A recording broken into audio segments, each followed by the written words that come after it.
हमारा चैप्टर क्या है, इलेक्ट्रिक चार्जेस एंड फील्ड, इसके बारे में आज हम पढ़ेंगे। आज हम देखो टॉपिक वाइज खत्म करेंगे। आज हम लोग टॉपिक 1 पढ़ने वाले हैं। टॉपिक 1 में क्या है, इलेक्ट्रिक फील्ड एंड डाइपोल्स के बारे में आज हम लोग स्टडी करने वाले हैं। तो चलिए शुरू करते हैं। सबसे पहले चार्जेस के बारे में, प्रॉपर्टी ऑफ चार्जेस क्या क्या होती है। तो पहली प्रॉपर्टी क्या है, एडिशन। चार्ज का एडिशन किस तरह किया जाता है, जैसे नंबर्स का एडिशन करते हैं। अगर -4 कूलाम चार्ज है और एक +4 कूलाम चार्ज है, तो दोनों को अगर जोड़ेंगे तो कितना आएगा, टोटल चार्ज 0 कूलाम्स आएगा।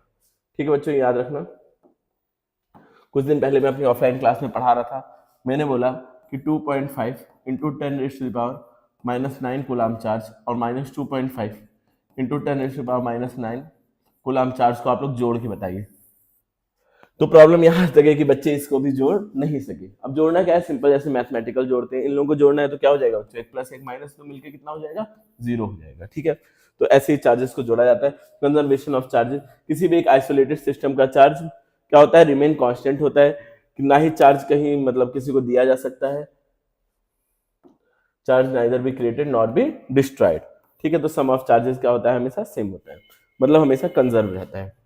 अब देखो क्वांटाइज्ड होते हैं चार्ज, नंबर्स मतलब 1 2 3 4 इस तरह से चार्ज रहेंगे। और सबसे पहला हमारा कूलाम्स लॉ है। अगर दो चार्जेस रखे हुए हैं स्पेस में, दो चार्ज रखे हैं, एक क्यू चार्ज है और एक दूसरा, एक Q1 चार्ज है, एक Q2 चार्ज है। अब इन दोनों के बीच में कितना अट्रैक्शन या फिर रिपल्सन फोर्स लग रहा है। अगर सेम चार्ज है तो रिपल्सन फोर्स लग रहा होगा, अगर अपोजिट चार्जेस है तो अट्रैक्शन लग रहा होगा। ठीक है, तो वो फोर्स कितना होगा उसको निकालने के लिए कूलाम साहब ने एक लॉ दिया था। क्या लॉ था, F is directly proportional to product of that charge और inversely proportional to distance between them. Distance को हम r मान लेते हैं, इन दोनों के बीच के square of distance between them. This something gravitational, वो लॉ ऑफ ग्रेविटेशन की तरह ही है। और बाकी अगर इसको हम लोग हटाना चाहे प्रोपोर्शनलिटी का साइन, तो हम यहाँ पे लगाते हैं k Q1 Q2 upon r square. ये चीज होता है हमारा फोर्स का फॉर्मूला। अब k क्या चीज है, k के बारे में थोड़ी चर्चा कर लेते हैं। k है कांस्टेंट और k की जो वैल्यू होती है वो होती है 1/4 पाई एप्सिलॉन नॉट, भी बहुत लोग बोलते हैं इसको।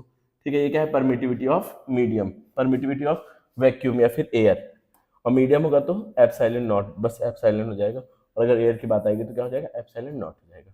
ठीक है, और इसकी जो वैल्यू होती है नंबर्स में, वो होती है 9 × 10⁹9। अब यूनिट की बात करते हैं, आपके एमसीक्यूज में आ जाता है यूनिट ऑफ क्या, के, यूनिट ऑफ के पूछ लेता है।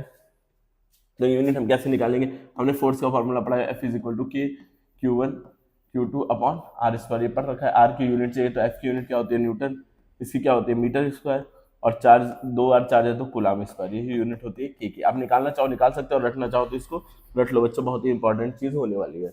स्टार जिस चीज को रिमार्क कर रहा हूँ वो आपको याद हो जानी चाहिए। चलिए फिर थोड़ा सा आगे बढ़ते हैं। और क्या चीज दे रखा है, ये यही चीज जो मैंने बताया वही चीजें यहाँ पर दी हुई है। ठीक है, यहाँ मैग्नीट्यूड की बात हो रही है। प्रोडक्ट कैसा होगा, मैग्नीट्यूड का। स्केलर की बात कर रहे हैं अभी, स्केलर फॉर्म के, फिर वेक्टर की बात करेंगे थोड़ी देर बाद। ठीक है बच्चों, ये वेक्टर फॉर्म भी है। जितना फोर्स एक चार्ज दूसरे पे लगा रहा होगा, दूसरा चार्ज भी उतना ही फोर्स पहले वाले चार्ज के ऊपर लगा रहा होगा। यही चीजें यहाँ पर दे रखी है। के क्या है, रिलेटिव परमिटिविटी, ये सब चीजें आप पढ़ लेना यहाँ पर। हाँ, यहाँ पर अगर के की वैल्यू आती है, रिलेटिव परमिटिविटी होती है। अभी आगे चीजें आएंगी तो मैं बताऊंगा। और सुपर पोजिशन, जो चार्जेस होते हैं वो कैसा लॉ फॉलो करते हैं, सुपर पोजिशन का लॉ फॉलो करते हैं। जिसका क्या मतलब है, अगर दो चार्जेस मीडियम में रखे हैं, दो चार्जेस हैं आपके रखे हुए स्पेस में, एक 1 है एक 2 है, तो 1 2 पे जितना फोर्स लगा होगा 2 1 पे भी लगा होगा। अगर तीसरा चार्ज आ गया तो अपना कुछ फोर्स इन दोनों के बीच का फोर्स कम नहीं होगा, ये तीसरे पे भी फोर्स लगाना शुरू कर देगा। तीसरे चार्ज के आने से ये दूसरे वाले इन दोनों के आपस का बॉन्ड खराब नहीं होगा या फिर कम नहीं होने वाला है। ठीक है, यही लिखा हुआ है यहाँ पर। नेट फोर्सेस है उसको हम लोग को वेक्टर की तरह, अगर आपको निकालना है नेट चार्ज किसी बॉडी पे, नेट फोर्स निकालने के लिए, अगर आपको नेट फोर्स निकालना है किसी बॉडी पे, तो आपको क्या करना पड़ेगा, वेक्टर एडिशन लॉ फॉलो करना पड़ेगा। ठीक है, फोर्स तो वैसे वेक्टर क्वांटिटी होती है, ये चीजें आपको पता होंगी। अब आगे देखते हैं इलेक्ट्रिक फील्ड क्या होता है।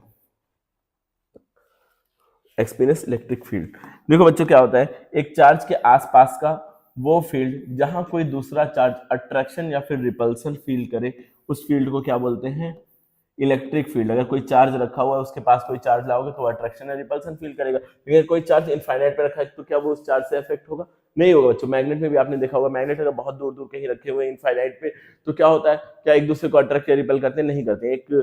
एक निश्चित डिस्टेंस पे आने के बाद ही अट्रैक्शन और रिपल्सन फील होता है। तो इसी को क्या बोलते हैं हम लोग, मैग्नेटिक फील्ड बोलते हैं, जब वो इलेक्ट्रिक फील्ड बोलते हैं। और इलेक्ट्रिक फील्ड का जो फॉर्मूला होता है वो होता है E = KQ upon R square, या फिर कुछ लोग इसी को बोलते हैं E इज इक्वल टू के की जगह लिख देते हैं 1/4 pi epsilon naught Q upon R square. ठीक है, अब अगर हमें किसी कोई में चार्ज लाया, सपोज कोई क्यू नॉट एक टेस्ट चार्ज लाया इस फील्ड के अंदर, तो इस पर कितना फोर्स लग रहा हो वो निकालने के लिए हम क्या यूज करते हैं, इस चीज को मैं मिटा रहा हूँ। रिवीजन चल रहा है बच्चों, थोड़ा तो फास्ट रहेगा। अगर आपको पूरा चैप्टर शुरू से पढ़ना है तो इसी पूरा चैप्टर भी मैं अपलोड कर चुका हूँ अपने चैनल पे, आप जाके देख सकते हो। बाकी कोई मतलब नहीं है पूरा चैप्टर देखने का, आपको रिवीजन के पॉइंट ऑफ व्यू से ही पढ़ना शुरू करो, रिवाइज करो, चीजों को बहुत डीपली घुसना नहीं है, कैसे हुआ क्या हुआ ये चीजें नहीं हमें देखनी है, जो हमारे लिए इंपॉर्टेंट डेरिवेशन है, जो क्वेश्चन होने वाले वो हमें देखना है। ठीक है, बाकी बहुत डिटेल में मैं पढ़ाऊंगा भी नहीं, आपका टाइम बहुत वेस्ट हो जाएगा उससे। चलो, के क्यू अपॉन आर स्क्वायर, हमें कोई टेस्ट चार्ज क्यू नॉट लाया, उस पर कितना फोर्स लगा, तो फोर्स का फॉर्मूला हमने क्या पढ़ रखा है, Q1 के Q1 Q2 upon R square.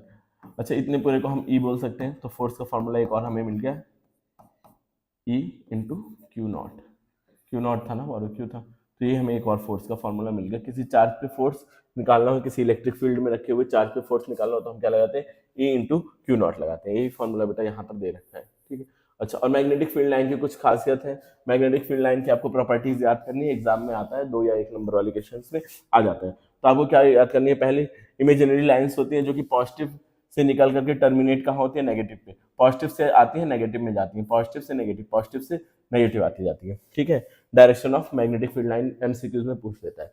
अब electric field line never intersect each other, एक दूसरे को काटती नहीं है। क्यों नहीं काटती है, क्योंकि अगर एक दूसरे को इंटरसेक्ट करेंगे तो एक ही पॉइंट पे 2 डायरेक्शन मिलेंगे, जो कि पॉसिबल नहीं है। ठीक है बच्चों, और स्ट्रेंथ कहाँ पर होती है मैग्नेटिक फील्ड की सबसे ज्यादा, जहाँ पे घनी लाइंस होंगी, जहाँ पे डेंसिटी लाइंस की ज्यादा होगी, वहां पे स्ट्रेंथ इलेक्ट्रिक फील्ड की सबसे ज्यादा होगी।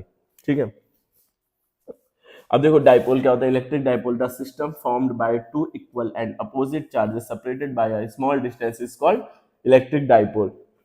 इलेक्ट्रिक डाइपोल की डेफिनेशन भी आती है, ऐसा सिस्टम जिसमें 2 इक्वल मैग्नीट्यूड के लेकिन अपोजिट चार्जेस हो, थोड़ी सी कम, बहुत कम डिस्टेंस पे रखे हुए हो, ऐसे सिस्टम को क्या बोलते हैं, हम इलेक्ट्रिक डाइपोल बोलते हैं।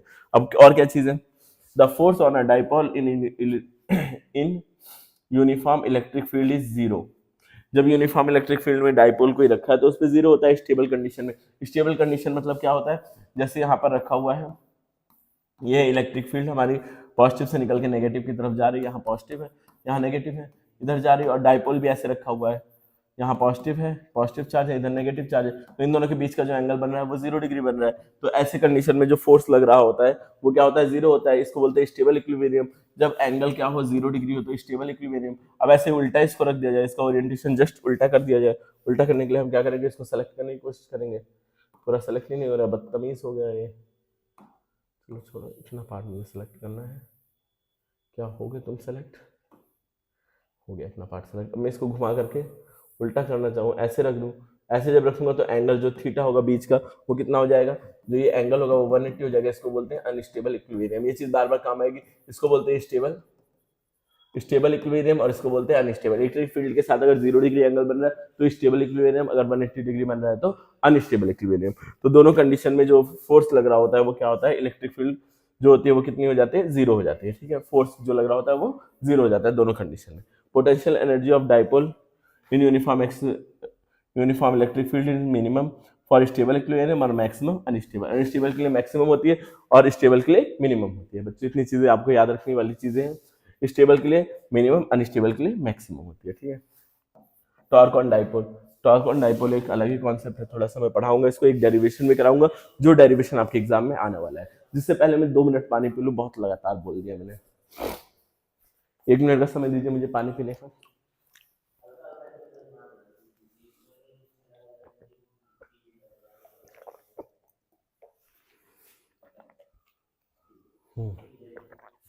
तो ठीक है बच्चों, टॉर्क की बात करते हैं। टॉर्क आपने पढ़ रखा है, पढ़ तो सब रखा है सर, आप क्या पढ़ा रहे हैं, शुरू से पढ़ाइए पूरा, हमें तो लग रहा है सब नया नया, कि ऐसा भी कुछ होता है क्या। देखो देखो बच्चों, क्या सोच है आप लोगों की। देखो क्या होता है टॉर्क बच्चों, टॉर्क होता है force into perpendicular distance. Force into perpendicular distance, ज़्यादा ही मोटा हो गया मार्कर और हमने पेन भी गलत सेलेक्ट कर लिया, ठीक है। टॉर्क क्या होता है, force F into perpendicular distance, इसी को क्या बोलते हैं बच्चों, टॉर्क बोलते हैं। अब डाइपोल के लिए हमें टॉर्क निकालना है तो कैसे निकालेंगे, देखते हैं। एक यूनिफॉर्म इलेक्ट्रिक फील्ड है, torque on a dipole in uniform electric field, एक यूनिफॉर्म इलेक्ट्रिक फील्ड है। अब इसमें हम एक डाइपोल ला करके रख देते हैं, लाल सा डाइपोल रखेंगे, आसमानी डाइपोल रखते हैं, ठीक है। यहाँ पर क्या होता है, नेगेटिव, इधर क्या होता है, पॉजिटिव, ठीक है। यहाँ पे पॉजिटिव चार्ज है और इधर क्या है, नेगेटिव चार्ज है, ठीक है बच्चों, समझ में आ रहा होगा आपको। और ये थीटा डिग्री एंगल बना रहा है यहाँ से, इस चीज़ से। अब ये चार्ज इधर की तरफ अट्रैक्ट होगा, किस फोर्स से, एफ, कितना होगा अपना एफ, ये इलेक्ट्रिक फील्ड ई है, तो एफ कितना लग रहा होगा, माइनस क्यू ई, और इधर पे भी जो फोर्स लग रहा होगा कितना लग रहा होगा, F is equal to Q E लग रहा होगा फोर्स, ठीक है बच्चों। इतनी बातें समझ में आ रही है। ये टॉर्क ऐसे है, इसको इधर खींच रहा होगा, ये इधर खींच रहा होगा। अब इस पर टॉर्क कितना लग रहा है, जब ये रोटेशनल, ऐसा फोर्स जो रोटेशन कर रहा है उसी को टॉर्क बोलते हैं। तो अब इस पर कितना टॉर्क लग रहा होगा, उसका फॉर्मूला निकालने के लिए मुझे ये इस एंड से इस एंड की परपेंडिकुलर डिस्टेंस देखनी पड़ेगी। मान लेते हैं जो है ये इतना हिस्सा ए है, इतना हिस्सा ए, ये पूरा 2a है। डाइपोल जो है, डाइपोल की लेंथ कितनी है, 2a है। तो हमें अगर इस पर टॉर्क निकालना है तो निकालने का फॉर्मूला होता है, पहले हम ये परपेंडिकुलर डिस्टेंस कर लेंगे। फोर्स तो हमें पता चल गया, फोर्स कितना है, क्यू ई है। अब हमें परपेंडिकुलर डिस्टेंस फाइंड आउट करनी है। ये थीटा है तो ये एंगल भी क्या होगा, थीटा होगा। अब हम बात करें, अगर इस डिस्टेंस को हमें निकालना है तो पहले तो हम टॉर्क लिख सकते हैं, फोर्स, फोर्स कितना लग रहा है इस पर, क्यू ई लग रहा है, या एफ ही छोड़ देते हैं उसको, ठीक है, या क्यू ई लिख लो बच्चों, आप गुस्सा हो जाते हो, चलो क्यू ई लिख लेते हैं, आप खुश, ठीक है, क्यू ई लिख लिया मैंने। अब ये डिस्टेंस मुझे निकालना है, अगर ये एंगल थीटा है तो इस डिस्टेंस को मैं बोल सकता हूँ ना 2a sin थीटा। अरे बच्चों इतना बात तो समझ में आ रही होगी, 2a sin थीटा इस डिस्टेंस को बोल सकता हूँ कैसे, sin थीटा क्या होता है, परपेंडिकुलर अपॉन हाइपो, तो ये परपेंडिकुलर है और ये क्या है, हाइपो है, तो ऐसे लिख सकता हूँ ना, sin theta is equal to, perpendicular को p ही मान लेते हैं और हाइपो कितना है, 2a है, तो p is equal to 2a sin theta नहीं बोल सकते हैं। इतनी बात नहीं समझ में आ रही है, इतनी बात नहीं समझ में आ रही है तो बता सकते हो आप लोग, मैं समझा दूंगा अगर नहीं समझ पा रहे हो तो, ठीक है। चलो ठीक, आगे बढ़ते हैं। क्यू ई साइन थीटा, हाँ 2a साइन थीटा। अच्छा ये हमारा q इंटू 2a, मतलब कि ये जो होता है हमारा डाइपोल मोमेंट होता है, q इंटू लेंथ जो डाइपोल की दे रखी है वो, तो लेंथ ऑफ डाइपोल कितनी है, 2a है, तो q इंटू 2a को मैं क्या लिख सकता हूँ, p, तो p e साइन थीटा, ये किसका फॉर्मूला बन गया, हमारे टॉर्क का फॉर्मूला बन गया। बच्चों समझ में आया, पी ई साइन थीटा होता है किसका, torque on a electric dipole in a uniform magnetic, मतलब सॉरी इलेक्ट्रिक फील्ड, ठीक है बच्चों, ये चीज समझ में आई होगी आप लोगों के। यहाँ पर हम थे टॉर्क पे थे, ये टॉर्क, इस पेज का ऑपरेशन कर रहे थे, टॉर्क मैंने बता दिया। अब आगे बढ़ते हैं नेक्स्ट पेज पे, ठीक है, यही चीज मैंने बताई। 0 से 360 एग्जिस्ट स्टेबल इक्विलिब्रियम, 180 पे क्या बनता है, एग्जिस्ट अनस्टेबल। 0 हो या फिर 360 हो, 0 या फिर 360 हो तो कैसा स्टेबल, और 180 हो तो कितना हो जाएगा, अनस्टेबल, जो मैंने आपको बताया। Uniform dipole experience torque and a rotationally motor, net force on a dipole is 0। Net force 0 होता है क्योंकि इधर से प्लस एफ क्यू लग रहा है और इधर से माइनस एफ क्यू लग रहा है, तो नेट फोर्स तो 0 लग रहा होगा ना, इधर से माइनस क्यू ई और इधर से plus q E, F q नहीं q E, sorry. Net force 0 होता है डाइपोल पे, अच्छा अगर नॉन यूनिफॉर्म है तो उस पर नेट फोर्स क्या होता है, 0 नहीं होता है, ठीक है। अब नॉन यूनिफॉर्म की बात नहीं करें, ये है नहीं सिलेबस में, बस ये याद रखना 0 नहीं होता है। अभी डाइपोल मोमेंट मैंने बताया आपको, dipole moment is vector quantity, dipole moment जो है वेक्टर क्वांटिटी, आपको याद रखना है, ठीक है। अब क्या है, electric field due to a dipole. अब electric field due to a dipole आपको निकालनी है एट अ एक्सियल पॉइंट और एट एक्सियल पॉइंट भी आपको निकालनी है और एट इक्वेटोरियल पॉइंट निकालनी है। दोनों डेरिवेशन आपके लिए बहुत ज्यादा इंपॉर्टेंट है, समझ लो। मतलब ये आप लोगों के लिए क्या है कि 3-4 नंबर में इक्वेशन आ ही सकता है, एक्सियल वाला आएगा तो 2 नंबर में, इक्वेटोरियल वाला आएगा तो 3 नंबर में आ जाएगा। और एक चीज और थी इसमें, वर्क डन भी निकालना, वर्क डन भी आया नहीं थे, हाँ work done in rotating a dipole, चलो इसमें नहीं दिया हुआ है, शायद दिया होना चाहिए, यहाँ पर नहीं दे रखा है इधर, और इधर देखते हैं work done in rotating a dipole, नहीं दिया है, पता नहीं क्यों नहीं दिया है, मैंने कहीं तो देखा था बुक में work done in rotating a dipole, ठीक है नहीं दिया, मैं समझा देता हूँ, क्वेश्चन में डायरेक्ट शायद दिया होगा, ठीक है बच्चों देख लेते हैं। Work done in rotating a dipole. मैं खुद से हेडिंग बना लेता हूँ, work done in rotating dipole. देखो spelling mistake, from θ1 to, to नहीं है, टू है, टू θ2। मुझे लगता है मैंने पेन गलत सेलेक्ट किया या बहुत ज़्यादा मोटा सेलेक्ट किया। चलो ठीक है, राइटिंग का क्या ही करना है, बोर्ड आप लोगों को देना है, मुझे थोड़ी देना है बोर्ड एग्जाम। चलो देख लो बच्चों, अब θ1 ओरिएंटेशन पे रखा है, उसको घुमाना है θ2 तक, तो आपका क्या होगा, वर्क डन क्या होगा। अच्छा टॉर्क हम पहले निकाल लेंगे, टॉर्क, हाँ सबसे पहले क्या निकालेंगे बच्चों, टॉर्क। और टॉर्क को ही अगर हम इंटीग्रेट कर देंगे तो क्या आ जाएगा, वर्क डन आ जाएगा। तो टॉर्क हमने क्या पढ़ रखा है, टॉर्क सर हमने पढ़ा था, टॉर्क इज इक्वल टू क्या होता है, PE साइन थीटा, ये पढ़ा था सर हमने। अब आप कह रहे हैं कि इसको इंटीग्रेट कर दो, तो इंटीग्रेट अगर हम कर देंगे, इंटीग्रेटिंग बोथ साइड, तो हमारा ये वर्क आ जाएगा, work is equal to PE sine theta. और कहाँ से कहाँ करना है, θ1 से घुमा करके θ2 तक ले जाना है। तो वर्क डन, P क्या है, कांस्टेंट है, डाइपोल मोमेंट तो कांस्टेंट है ना, दोनों के बीच का डिस्टेंस नहीं बढ़ा तो डाइपोल मोमेंट कांस्टेंट है। और E इलेक्ट्रिक फील्ड यूनिफॉर्म है, कांस्टेंट है। और हमें अब इंटीग्रेट किसको करना है, θ1 से θ2 तक, हमें बस खाली सर साइन को करना है integrate. W is equal to PE sine theta का इंटीग्रेशन क्या होता है बच्चों, कॉस थीटा होता है। अब लिमिट कहाँ से कहाँ तक, देखो इतना बढ़ा चढ़ा के मैं इसलिए लिख रहा हूँ क्योंकि आपको बोर्ड में ऐसे ही बढ़ा चढ़ा के लिखना है, लंबा लंबा बढ़ाते रहो, फेंकते रहो लंबी लंबी, ताकि आपको नंबर मिले, ठीक है। तो वर्क डन का हम यहाँ पे फॉर्मूला लिख देंगे, PE। अच्छा अब लिमिट रखेंगे, तो पहले अपर लिमिट फिर लोअर लिमिट, तो क्या हो जाएगा, कॉस θ2 माइनस कॉस θ1। ठीक है बच्चों, ये होता है हमारा वर्क डन का formula, rotating a dipole, work done in rotating a dipole, यही फॉर्मूला है आपका। अब इस क्वेश्चन हम लोग अब आते हैं electric field due to a dipole. ठीक है, एक चीज और समझ लो, electric field due to a dipole.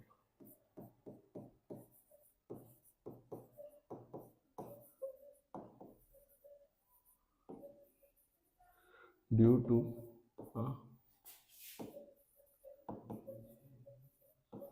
Dipole, ठीक है बच्चों। देखो electric field due to a dipole, इसको समझते हैं। ये पेन मुझे लगता है थोड़ा सा खराब हो चुका है, कोई बात नहीं, अभी पढ़ लेते हैं, फिर नए पेन का भी जुगाड़ करेंगे। Electric field due to a dipole, ठीक है, देख लो। अब क्या होगा, पहले पहला पॉइंट हम लिखेंगे एट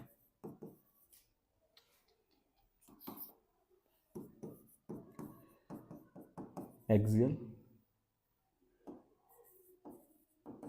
एक्सियल पॉइंट पे देख लेते हैं, electric field due to dipole at axial point. अब यहाँ पे एक डाइपोल है, एक है माइनस क्यू चार्ज, एक है प्लस क्यू चार्ज। ठीक है बच्चों, एक माइनस क्यू है, एक प्लस क्यू चार्ज है। यहाँ पर देखो ना, यहाँ पर ये दिया हुआ है टॉपिक, कहाँ गया कहाँ गया कहाँ गया, इस टॉपिक की हम बात कर रहे हैं, ठीक है। पहले पॉजिटिव रखा फिर नेगेटिव रखा, चलो ठीक है कोई बात नहीं, हम पहले नेगेटिव रखेंगे फिर पॉजिटिव रखेंगे। ठीक है बच्चों, यहाँ पर देखो, अब यहाँ से सारा डिस्टेंस कहाँ से मेजर करते हैं, इस जगह से करते हैं, ये बात याद रखना। यहाँ से यहाँ तक के डिस्टेंस को मैं ए मान लेता हूँ, और यहाँ से यहाँ तक के डिस्टेंस को हम क्या मान लेंगे, ए मान लेंगे। मान लो यहाँ से एक पी पॉइंट है, ये इस डाइपोल से एक्स डिस्टेंस पे रखा हुआ है। अब यहीं पे मुझे क्या निकालना है, इलेक्ट्रिक वो फील्ड निकालना है। तो हम क्या लिखेंगे, पहले इस वाले चार्ज के थ्रू इलेक्ट्रिक फील्ड E1 मान लेते हैं इसको। इस चार्ज के थ्रू अगर मैं इलेक्ट्रिक फील्ड निकालूं तो क्या होता है, इलेक्ट्रिक फील्ड का फॉर्मूला के, ये चार्ज क्यू है, के क्यू अपॉन यहाँ से यहाँ तक का डिस्टेंस, कितना डिस्टेंस होगा, ए प्लस ए, 2a नहीं, यहाँ से यहाँ तक का डिस्टेंस, इस चार्ज से मुझे यहाँ तक का डिस्टेंस निकालना है, तो ये डिस्टेंस a होगा। और ये वाला डिस्टेंस, ये r यहाँ से यहाँ तक है ना पूरा, तो ये वाला डिस्टेंस को अगर मैं हटा दूँ तो बचेगा क्या, बस खाली यही डिस्टेंस मुझे चाहिए। तो मैं इसको ऐसा बोल सकता हूँ, a प्लस एक्स बोल सकता हूँ क्या, x में अगर बस a जोड़ दिया जाए तो क्या ये इस वाले चार्ज से यहाँ तक का डिस्टेंस आ जाएगा, के क्यू अपॉन आर स्क्वायर, यही होता है। अब E2 की बात करूँ, दूसरे वाले चार्ज की जगह के क्यू, इसको अगर मुझे निकालना है डिस्टेंस, तो ये क्या होगा, पूरे अगर x में से मैं a वाला पार्ट घटा दूं तो इन दोनों के बीच का डिस्टेंस आ जाएगा, यहाँ ये डिस्टेंस मुझे चाहिए बच्चों, समझ रहे हो क्या ये चीज़। अब अगर मुझे नेट इलेक्ट्रिक फील्ड निकालनी है तो क्या करूँगा, दोनों को जोड़ दूंगा। अब जोड़ेंगे कैसे, ई नेट अगर मुझे निकालना है तो जोड़ेंगे दोनों को, कैसे क्या बच्चे, जोड़ना तो है ही। तो मैं क्या करूँगा, के क्यू को कॉमन ले लूँगा, अंदर की देखो क्या कहानी बनती है, क्या हो जाएगा 1/a plus x square plus 1/x minus a का होल स्क्वायर। ठीक है, इसको थोड़ा अच्छा लगते हैं, देखने में बहुत गंदा लग रहा है, थोड़ा कायदे से लिखेंगे इसको, कुछ देखना ध्यान देना है, आपका पूरा फोकस यहाँ होना चाहिए। ठीक है, ई नेट की बात करते हैं, थोड़ा सारी चीज़ों को छोटा कर दें ताकि आपका यहीं पर आ जाए सारी। ठीक है, तो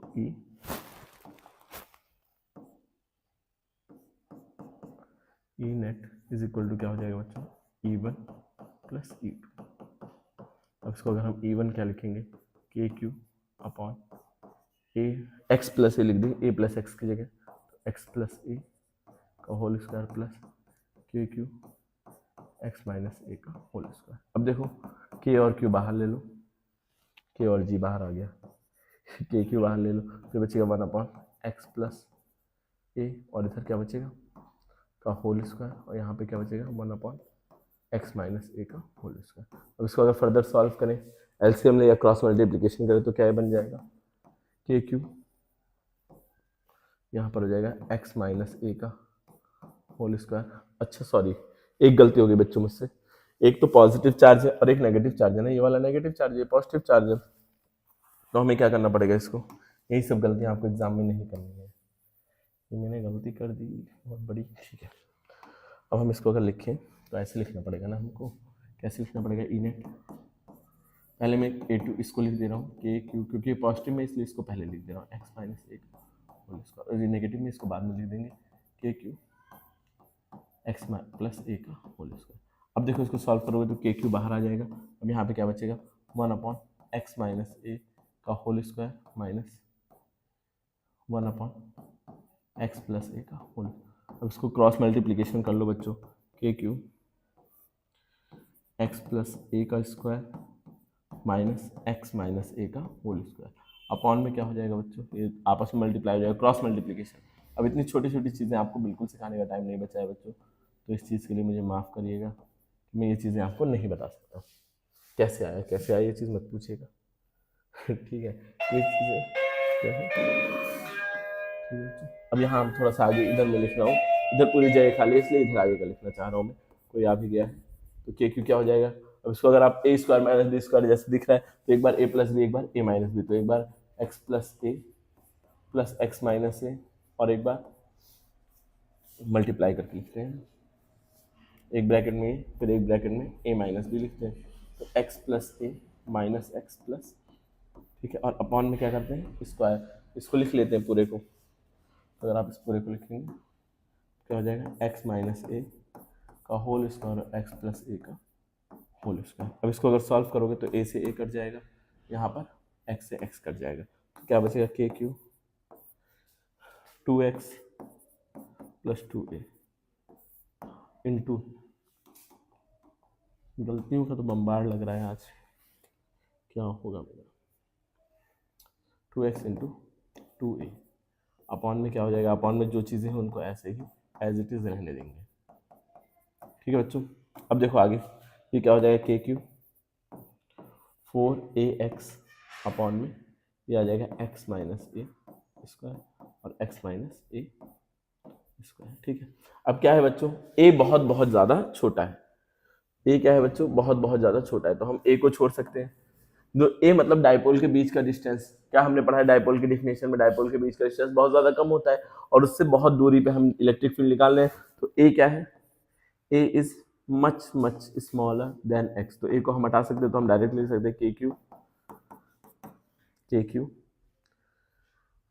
क्यू 4a को हटाना है, वी कैन रिमूव a, के क्यू एक्स अपॉन, यहाँ से भी a हटा सकते हैं, तो यहाँ पे क्या हो जाएगा x square into x square, दोनों ये भी स्क्वायर, तो हम इसको अब क्या लिख सकते हैं बच्चों, x पे पावर 4 हो जाएगा, एक को हटाओ, तो के क्यू 4 अपॉन ए भी तो है, सॉरी, हम यहाँ जब ये लेते हैं ये वाला जो फॉर्म, जब क्योंकि ए बहुत छोटा है, ए का अगर स्क्वायर करेंगे तो और भी छोटा हो जाएगा, इसलिए ए हटा सकते हैं, बट यहाँ से ए रिमूव करना पॉसिबल नहीं है, तो यहाँ पर ए रहेगा ही रहेगा और ये हो जाएगा एक्स क्यूब। अच्छा हमने ये पढ़ा है अभी डाइपोल मोमेंट का फॉर्मूला, क्या पढ़ा है डाइपोल मोमेंट का, 2AQ, यही तो होता है। तो हम 2AQ को मिला करके क्या बोल सकते हैं, P लिख सकते हैं। तो 2P क्या हो गया भाई, 2P,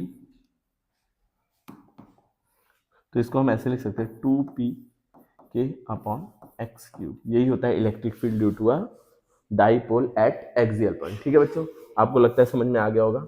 अब आगे बढ़ते हैं, हम निकालेंगे इक्वेटोरियल पॉइंट पे, ऊपर इक्वेटोरियल पॉइंट पे हम निकालेंगे। ये आपको इतना याद रखना है, एट एक्सियल पॉइंट इतना होता है, एट एक्सियल पॉइंट इतना होता है। अब इक्वेटर पे निकालने की कोशिश करेंगे। इक्वेटर मतलब ऊपर की तरफ,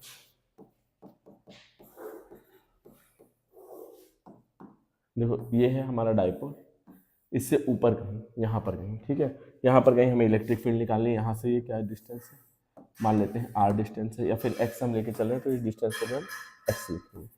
मान लेते हैं x डिस्टेंस पे हमें निकालना है, तो यहाँ पर हम एक लाइन बना देंगे। ये x डिस्टेंस है, मान लेते हैं अगर ये एंगल थीटा है तो ये क्या हो जाएगा, ये है माइनस क्यू और ये है प्लस क्यू चार्ज। ठीक है, तो ये डिस्टेंस क्या हो जाएगा बच्चों, और इन दोनों के बीच का डिस्टेंस a और a है। तो ये वाला पार्ट हमारा क्या हो जाएगा, a square plus x square, ये हाइपो है ना, ये 90 डिग्री है, ये हाइपो है, तो ये हमारा ax स्क्वायर एक्स स्क्वायर हो जाएगा।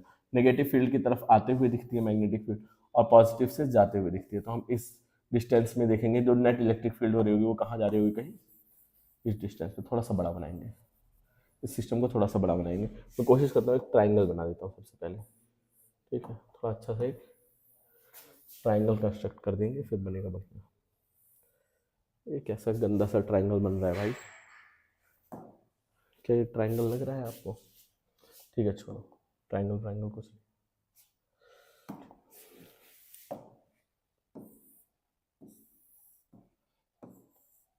ये एक डाइपोल है, यहाँ पॉजिटिव क्यू चार्ज है, यहाँ नेगेटिव क्यू चार्ज है, यहाँ पर ये ए डिस्टेंस है, ये भी ए डिस्टेंस है, ये एंगल थीटा है, ये एंगल थीटा है, यहाँ से यहाँ का डिस्टेंस जो है वो एक्स है। अब यहाँ से देखो पॉजिटिव चार्ज से इलेक्ट्रिक फील्ड जाते हुए दिखती है, नेगेटिव चार्ज की तरफ आते हुए दिखती है। तो हमारी जो नेट इलेक्ट्रिक फील्ड होगी, कुछ इलेक्ट्रिक फील्ड इधर जा रही है, कुछ इधर जा रही है, तो नेट इलेक्ट्रिक फील्ड कहाँ लग रही होगी, यहाँ पर लग रही होगी। ये एंगल थीटा है तो इसको हम बोल सकते हैं ई कॉस थीटा, यही इलेक्ट्रिक फील्ड इधर लग रही होगी।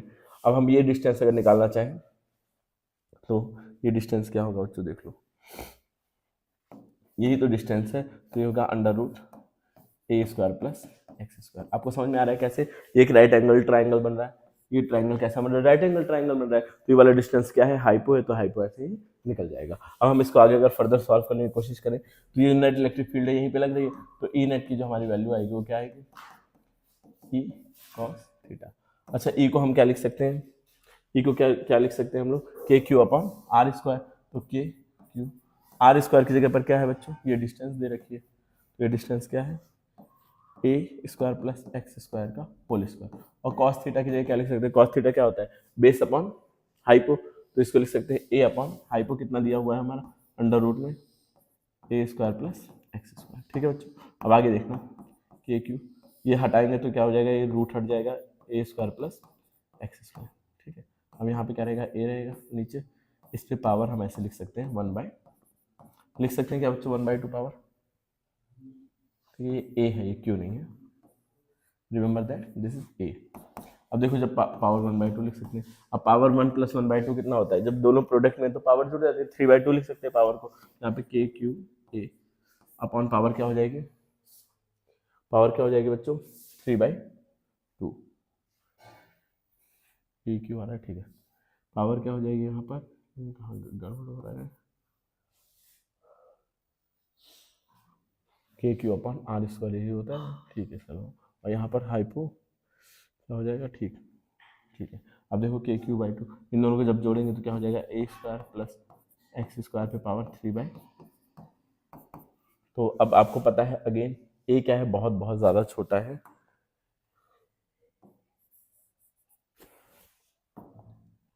इरेजर को थोड़ा सा छोटा करते हैं, तो हमारा एक्स क्या है, हाँ के क्यू ए, अच्छा इधर से भी लग रही है इलेक्ट्रिक फील्ड, इधर से लग रही है, तो इसमें 2e कॉस थीटा होगा। देखो इधर से भी इलेक्ट्रिक फील्ड लग रही है और इधर से भी लग रही है, तो दोनों का जो नेट इलेक्ट्रिक फील्ड होगा वो क्या होगा, 2e कॉस थीटा होगा। यहाँ पे 2 भी रहेगा, यहाँ पे भी 2 रहेगा, तो यहाँ पर भी 2 रहेगा और यहाँ पे भी 2 रहेगा, ठीक है। इधर से भी लग रही है, इधर से भी लग रही है, ज़्यादा लॉजिकल नहीं जाना है, अभी हमें क्या करना है, डेरिवेशन को पूरी तरह समझना है। तो 2 क्यू ए को हम पी लिख देते हैं, तो पी के, अब आपको पता है ये चीज़ बच्चों, पी के, हाँ ठीक है, पी के आपने लिख दिया, ये चीज़ आपको पता है जो है a is much much smaller than x, तो a को हम एलिमिनेट कर सकते हैं, बस क्या लिखेंगे, एक्स स्क्वायर की पावर 3/2, 2 से 2 कैंसिल आउट कर दो, तो क्या हो जाएगा, पी के अपॉन एक्स क्यूब, और उस पर कितना आया था, पी के 2 पी के अपॉन एक्स क्यूब, यहाँ पे दुगना लगता है, दुगनी होती है इलेक्ट्रिक फील्ड इसके कंपैरिजन में। तो आई होप आपको ये चीज़ भी समझ में आ गई होगी। अब नेक्स्ट क्या चीज़ है वो समझते हैं, और इस पर बेस्ड क्वेश्चन भी है, मैं आपको क्वेश्चन दिखाऊंगा यहाँ पर लाइन से, जो मैंने अभी डेरिवेशन आपको कराए हैं उस पर बेस्ड क्वेश्चन है, देखते हैं पहले। अब इक्विपोटेंशियल सरफेस आपको सबको पता होगा, इक्विपोटेंशियल सरफेस क्या होती है, ऐसे सरफेस जहाँ पे क्या हो, इलेक्ट्रिक फील्ड सेम हो। जैसे आपने एक पॉइंट चार्ज लिया, पॉइंट चार्ज के चारों तरफ आपने एक सर्कल बना दिया, तो यहाँ पे अगर मैं इलेक्ट्रिक फील्ड मेजर करूंगा तो ये भी होगी, ये भी होगी, यहाँ पे करूंगा तो तभी सेम ही निकल के आएगी, ठीक है। अब क्या है, does the charge given on a metallic sphere depends whether hollow और सॉलिड, जो डिपेंड करता है, आपने किसी स्फेरिकल को मेटेलिक स्फीयर उस पर चार्ज दिया तो क्या डिपेंड करता है कि हॉलो या फिर सॉलिड, नहीं डिपेंड करता है, क्योंकि जो चार्ज होता है वो कहाँ पे डिस्ट्रीब्यूटेड होता है, सरफेस पे, हॉलो या सॉलिड इस बात पे डिपेंड नहीं करता है। गिव रीजन भी पूछा तो हमने रीजन भी दे दिया, ठीक है। एक Q charge move from point A to B above a dipole, dipole moment P below the equator, तो क्या होगा, एक्सेलरेशन, वर्क डन क्या होगा बच्चों, वर्क डन इसमें कैसे हो जाएगा, जीरो हो जाएगा, क्योंकि पोटेंशियल डिफरेंस है ही नहीं, ए से बी जा रहा है, जो पोटेंशियल इस जगह पर है वही पोटेंशियल इस जगह पे, पोटेंशियल डिफरेंस नहीं है। यहाँ पे अगर आप इलेक्ट्रिक पोटेंशियल निकालोगे, यहाँ पे निकालोगे, दोनों सेम होगा, तो पोटेंशियल डिफरेंस, वर्क डन का यही तो फॉर्मूला होता है, W is equal to Q V, यही तो होता है वर्क डन का फॉर्मूला। अरे पोटेंशियल का फॉर्मूला आपने पढ़ रहा होगा ना, W/Q, तो वर्क डन का फॉर्मूला क्या हो जाएगा, VQ, ये तो होता है बच्चों। तो आपको पोटेंशियल डिफरेंस कुछ मिल ही नहीं रहा है, डाइपोल है, इधर से भी जो पोटेंशियल है वही पोटेंशियल इधर से भी है, इधर से जो पोटेंशियल है यही पोटेंशियल इधर से भी है, तो वर्क डन क्या हो जाएगा, जीरो हो जाएगा, ठीक है। Do electric field line form A close loop from the point charge, point charge की जो इलेक्ट्रिक फील्ड होती है वो क्या करते हैं, क्लोज लूप फाइंड करते हैं। देखो ये चौथा क्वेश्चन आपको डिस्कस करना है, इसका कमेंट में आंसर जरूर लिखना है, ठीक है। बाकी क्या दे रखा है, ये चीजें दे रखा है एक्सियल लाइन वगैरह पे, ये क्वेश्चन आप लोग एक बार देख लेना, स्क्रीनशॉट ले सकते हो। इसका आगे बढ़ते हैं, जो मेन क्वेश्चन से बड़े बड़े।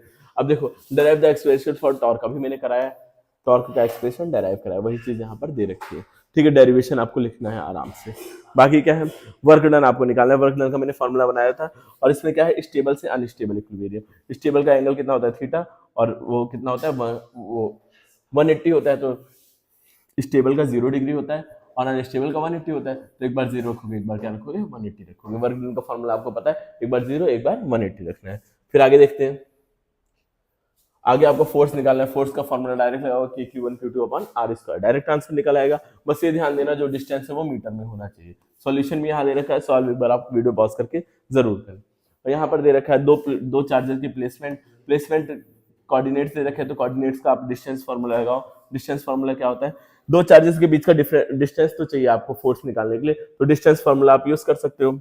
अरे आपको बस खाली फोर्स निकालने के लिए क्या चाहिए, कि Q1 Q2 upon R square, ये तो चाहिए।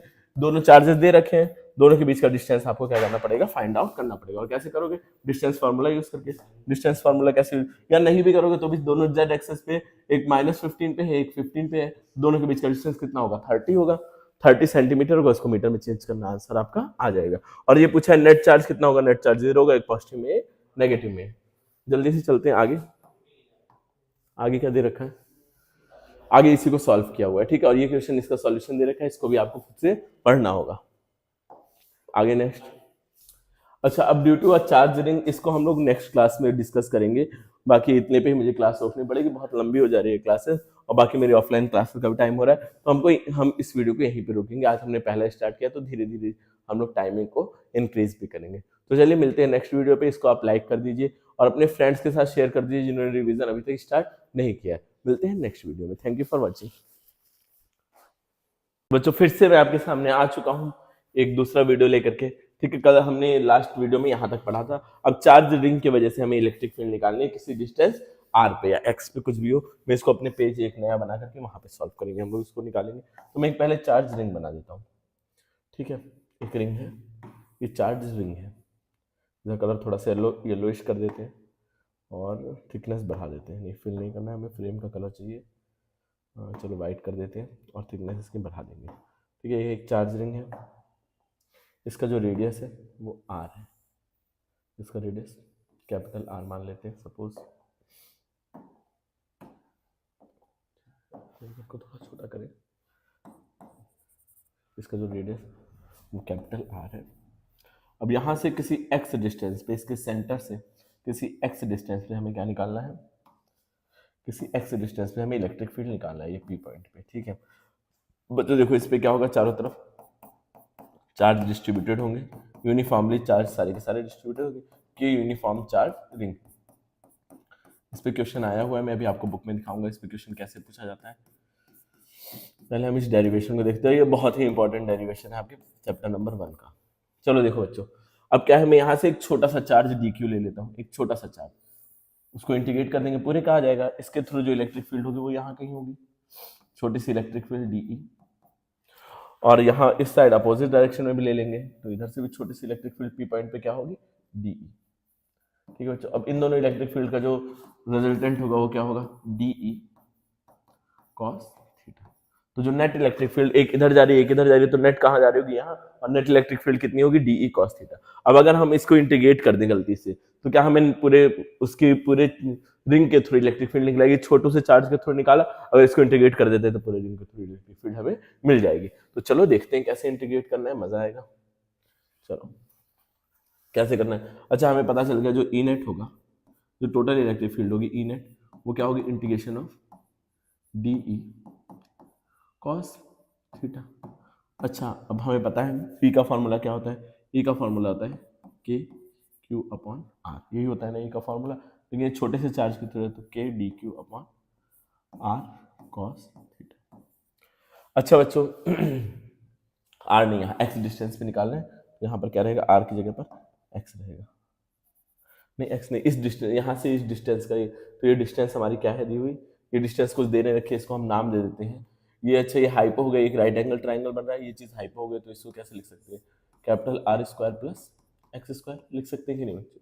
तो इसको क्या लिखूंगा मैं, under root R square plus x square, ठीक है बच्चों, ये लिख दिया। अब कॉस थीटा हमारा क्या होता है, ये एंगल अगर थीटा है तो ये एंगल भी थीटा होगा, ये एंगल भी थीटा होगा, तो ये अगर एंगल थीटा है तो मैं कॉस थीटा कैसे लिख सकता हूँ ना, cos theta is equal to क्या होता है, बेस अपॉन हाइपो, बेस कितना है एक्स है, और हाइपो कितना है बच्चों, हाइपो कितना है, under root R square plus x square. क्या है, कॉस को लिख सकता हूँ मैं एक्स अपॉन आर स्क्वायर और एक्स स्क्वायर। क्या ये चीज़ आप लोग एग्री करते हो, तो मैं, अगर आप लोग एग्री कर रहे हो तो मैं यहाँ पे कॉस थीटा की जगह क्या कर दूंगा, k D Q upon under root में r square plus x square, और इधर कॉस की जगह पर क्या लिखूंगा, 1 अपॉन का होल स्क्वायर भी तो है, के क्यू अपॉन आर स्क्वायर होता है ना, तो होल स्क्वायर, और ये कहाँ रहेगा, ये R square plus x square रहेगा, ठीक है। इसको फर्दर अगर हम सॉल्व करें तो जितने कांस्टेंट हैं उन सबको बाहर निकाल लो, के कांस्टेंट है,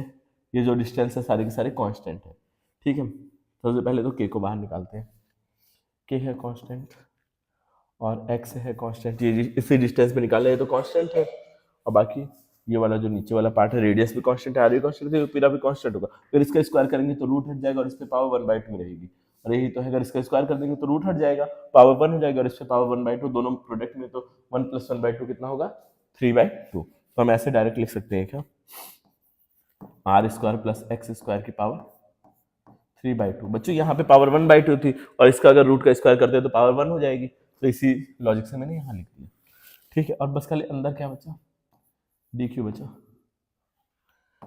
क्या बचा बच्चों, डी क्यू, और हमने इस पूरे रिंग का जो टोटल चार्ज है उसको कैपिटल क्यू मान लेते हैं, तो अगर हम डी क्यू का इंटीग्रेशन करेंगे तो पूरा चार्ज आ जाएगा, तो के एक्स, इसका डी क्यू का इंटीग्रेशन कैपिटल क्यू होता है, क्या हो जाएगा, R square plus x square 3/2।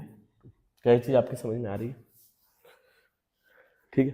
क्या बच्चों आपको ये चीज़ समझ में आ रही है, यही होता है electric field due to a charge ring, uniformly charge ring. यहाँ देख लेते हैं, ठीक है, यहाँ इसी पॉइंट पे थे हम लोग, ठीक है बच्चों, due to uniformly charge ring. अब क्वेश्चन में अलग चीज पूछा है, ऑब्टेनिंग ये क्या है, charge distribution uniformly on a ring of radius, obtain the expression for electric field intensity at point, at a point on axis of the ring, ring के एक्सिस पे आपको एक पॉइंट पे इलेक्ट्रिक फील्ड निकालनी है, hence show the point at the largest distance ring behave like a point charge. अगर वो distance बहुत ज़्यादा दूर हो तो जो रिंग है वो कैसा बिहेव करने लगती है, पॉइंट चार्ज की तरह बिहेव करने लगती है। ये चीज आपको शो करना है। कैसे शो होगा ये देख लो, कैसे शो कर सकते हैं। अगर रिंग बहुत ज्यादा दूर, अगर रिंग से बहुत ज्यादा दूर पे आप पॉइंट लेते हो तो ये रिंग कैसे बिहेव करती है, पॉइंट चार्ज की तरह। और पॉइंट चार्ज की तरह कैसे पता चलेगा ये पॉइंट चार्ज की तरह बिहेव कर रही है, अगर फॉर्मूला क्या हो जाए, के क्यू अपॉन आर स्क्वायर हो जाए। समझ में आ रहा है? अगर फॉर्मूला क्या हो जाए, के क्यू अपॉन आर स्क्वायर हो जाए, तो हम क्या करेंगे बच्चों, देख लो यहाँ पर, यहाँ कुछ गड़बड़ की है क्या मैंने, के क्यू अपॉन कॉस थीटा का फॉर्मूला क्या होता है, बेस अपॉन हाइपो। सही है सब चीजें। अब यहाँ देख लेते हैं। अगर हमारा ये बहुत ज़्यादा x इज, जो x है वो r जो है वो बहुत ज़्यादा छोटा है, r जो है वो बहुत छोटा है x से, तो हमारा r क्या हो जाएगा बच्चों, गायब हो जाएगा।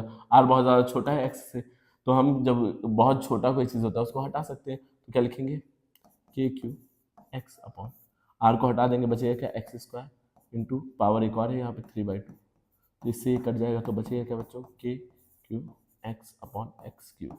इसको हम हटाएंगे, एक्स स्क्वायर बन जाएगा, तो क्या बन जाएगा, के क्यू अपॉन एक्स स्क्वायर। इसको ऐसे भी लिख सकते हैं, के की value 1/4 epsilon naught Q upon x square. X मतलब डिस्टेंस है, तो ये क्या फॉर्मूला आपको पता चल रहा है, ये फॉर्मूला कुछ electric field due to a point charge की तरह लग रहा है। तो जब ये फॉर्मूला पॉइंट चार्ज की तरह लग रहा है, तो ये पूरा रिंग कैसा बिहेव करने लगेगा, पॉइंट चार्ज की तरह, अगर पॉइंट बहुत ज्यादा दूर रखा हुआ है। यही चीज क्वेश्चन में पूछी थी, यही आपको प्रूफ करनी है। देख सकते हैं हम यहाँ पर भी यही चीज प्रूफ की गई है। ठीक है, अब क्या है, टॉर्क का एक्सप्रेशन आप लोगों को मैंने सिखाया था, मोमेंट का भी सिखाया था, और ये सारी चीजें आपको मैंने सिखा रखी है प्रीवियस लेक्चर में। अगर आपने नहीं देखा तो आप वापस से पीछे जाकर के दे सकते हैं।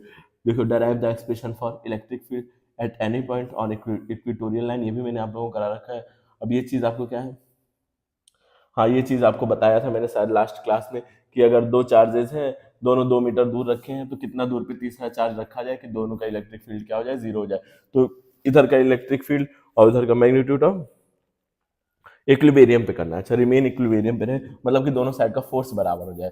तो क्या करो, एक चार्ज के थ्रू फोर्स निकालो, दूसरे चार्ज के थ्रू फोर्स निकालो, और दोनों को बराबर करके लिख दो, जो एक्स की वैल्यू आएगी वही होगा आंसर। बाकी अगर आप देखना चाहते हो तो मैं इसका सॉल्यूशन आपको यहाँ दिखा देता हूँ, एक बार देख सकते हैं आप लोग। अब इसको सॉल्व करके हम लोग टाइम वेस्ट नहीं करेंगे, बहुत ही बेसिक क्वेश्चन है, यही क्वेश्चन है। ठीक है बच्चों, ये क्वेश्चन है, बहुत ही बेसिक सा क्वेश्चन है। आप इसका स्क्रीनशॉट ले सकते हो, चाहो तो मैं आपको इसको जूम करके दिखा सकता हूँ। ये देखो, बहुत आसान सा बेसिक सा क्वेश्चन है, इस पर हम लोग टाइम वेस्ट नहीं करेंगे सॉल्व करने में।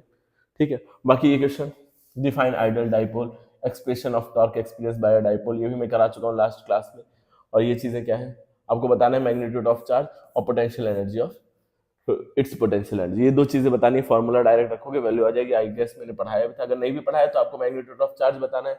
एंगल दे रखा है, लेंथ दे रखी है डाइपोल की, और क्या दे रखा है, इलेक्ट्रिक फील्ड दे रखा है, और फोर्स दे रखा है। आपको क्यू की वैल्यू निकालनी है। क्या होता है फॉर्मूला, फॉर्मूला आपको पता है, लास्ट क्लास में सारी चीजें डिस्कशन हो चुकी हैं। तो आप लोग इस सबको एक बार ट्राई करिएगा, पॉज करके। अगर फिर भी नहीं समझ में आता है तो आप कमेंट पे लिख दीजिएगा, सर ये वाला क्वेश्चन हमसे सॉल्व नहीं हो रहा है, तो मैं नेक्स्ट वीडियो में इसको ट्राई करूंगा। क्योंकि रिवीजन है बच्चों, तो एक एक चीजें सॉल्व करना बड़ा ज्यादा मुश्किल हो जाएगा मेरे लिए। बाकी अब देखो, थोड़ा सा आगे और बढ़ते हैं, थोड़ा आगे और बढ़ते हैं। अब यहाँ पे कुछ फॉर्मूलाज दे रखा है, आप चाहें तो इसको कुछ कांस्टेंट की वैल्यू और फॉर्मूला दे रखा है, तो इसका भी स्क्रीनशॉट लेके अपने पास रख सकते हैं।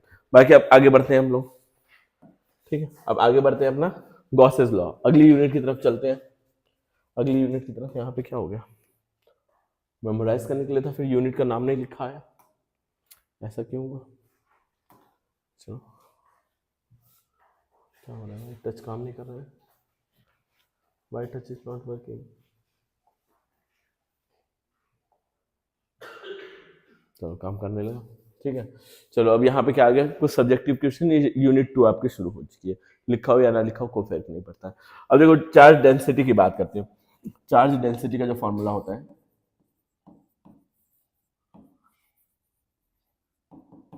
डेंसिटी, इसका फॉर्मूला होता है, चार्ज डेंसिटी इसको डिनोट करते हैं सिग्मा से,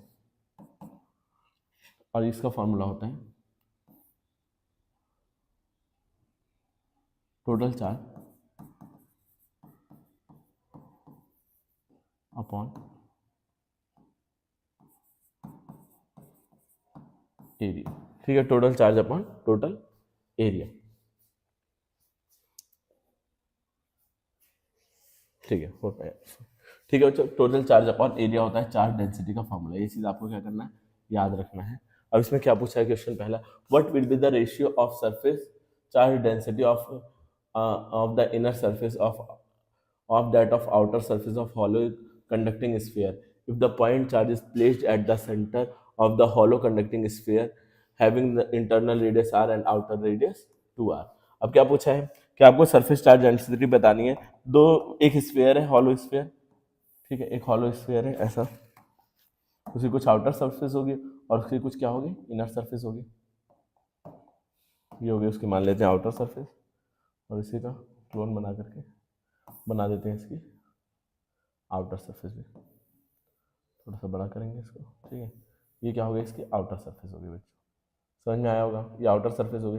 अब इसके बीच में एक चार्ज रखा हुआ है, इसके सेंटर पे क्या रखा हुआ है, एक चार्ज रखा हुआ है, कोई भी कुछ भी मैग्नीट्यूड है उसको मान लो कैपिटल क्यू चार्ज रखा हुआ है। अब आपको बताना है चार्ज डेंसिटी क्या होगी, कैपिटल क्यू चार्ज रखा हुआ है। अब चार्ज डेंसिटी क्या होगी अंदर और बाहर में, क्या दोनों में चार्ज अलग अलग है। Hollow conducting sphere is placed at the center of the hollow conducting sphere, internal radius r and outer radius r by 4। ठीक,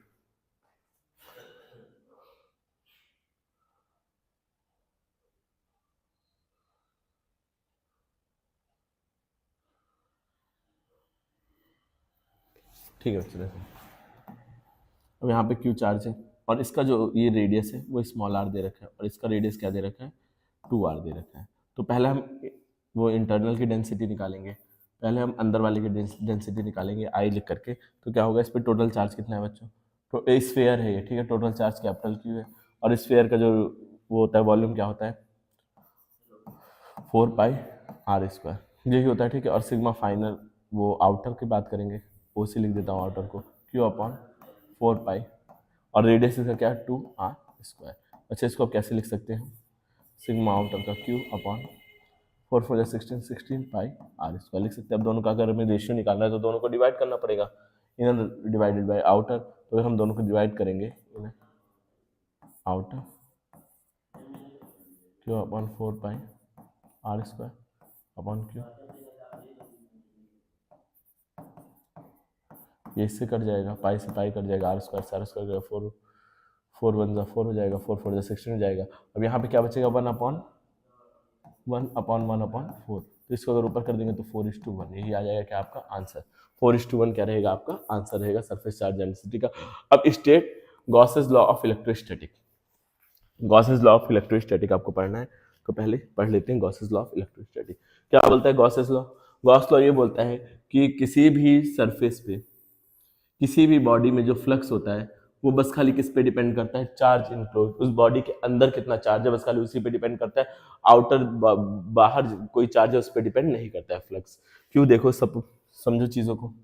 और ये बताया फ्लक्स का जो फॉर्मूला होता है वो होता है Q/FC, और आपने एक फ्लक्स का और फॉर्मूला पढ़ा होगा E.S, इंटीग्रेशन ऑफ E.S, ठीक है, E vector dot S vector, ऐसे आपने पढ़ रखा होगा। लेकिन जो गॉस ने उन्हें क्या बताया कि जो फ्लक्स होता है वो Q/ε0 के बराबर होता है, और बस खाली डिपेंड किस पे करता है फ्लक्स, चार्ज इनक्लोज, जितना चार्ज बॉडी के अंदर है उस पर बाहरी फ्लक्स, बाहरी चार्ज पे फ्लक्स डिपेंड नहीं करता है।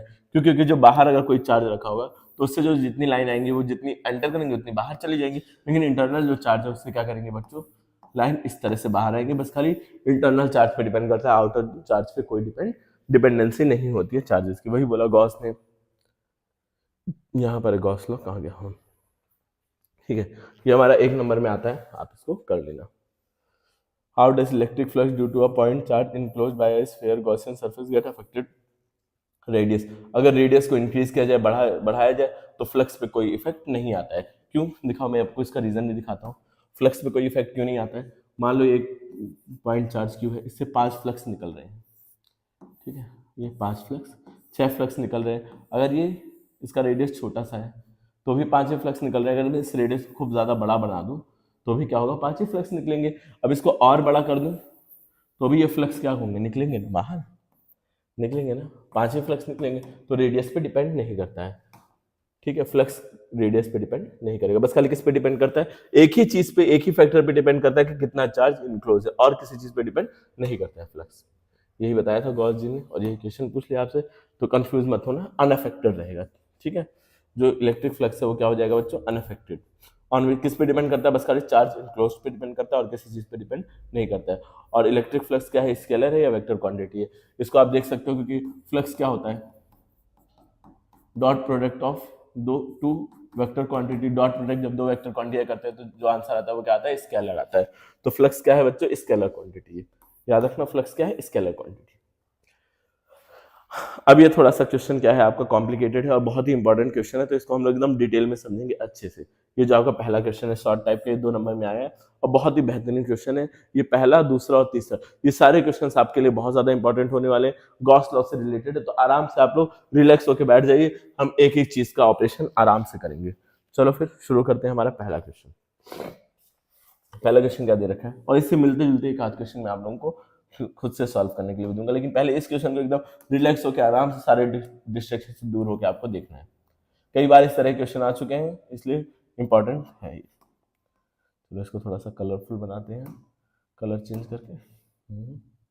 हाँ ये कुछ कलर ठीक लग रहा है।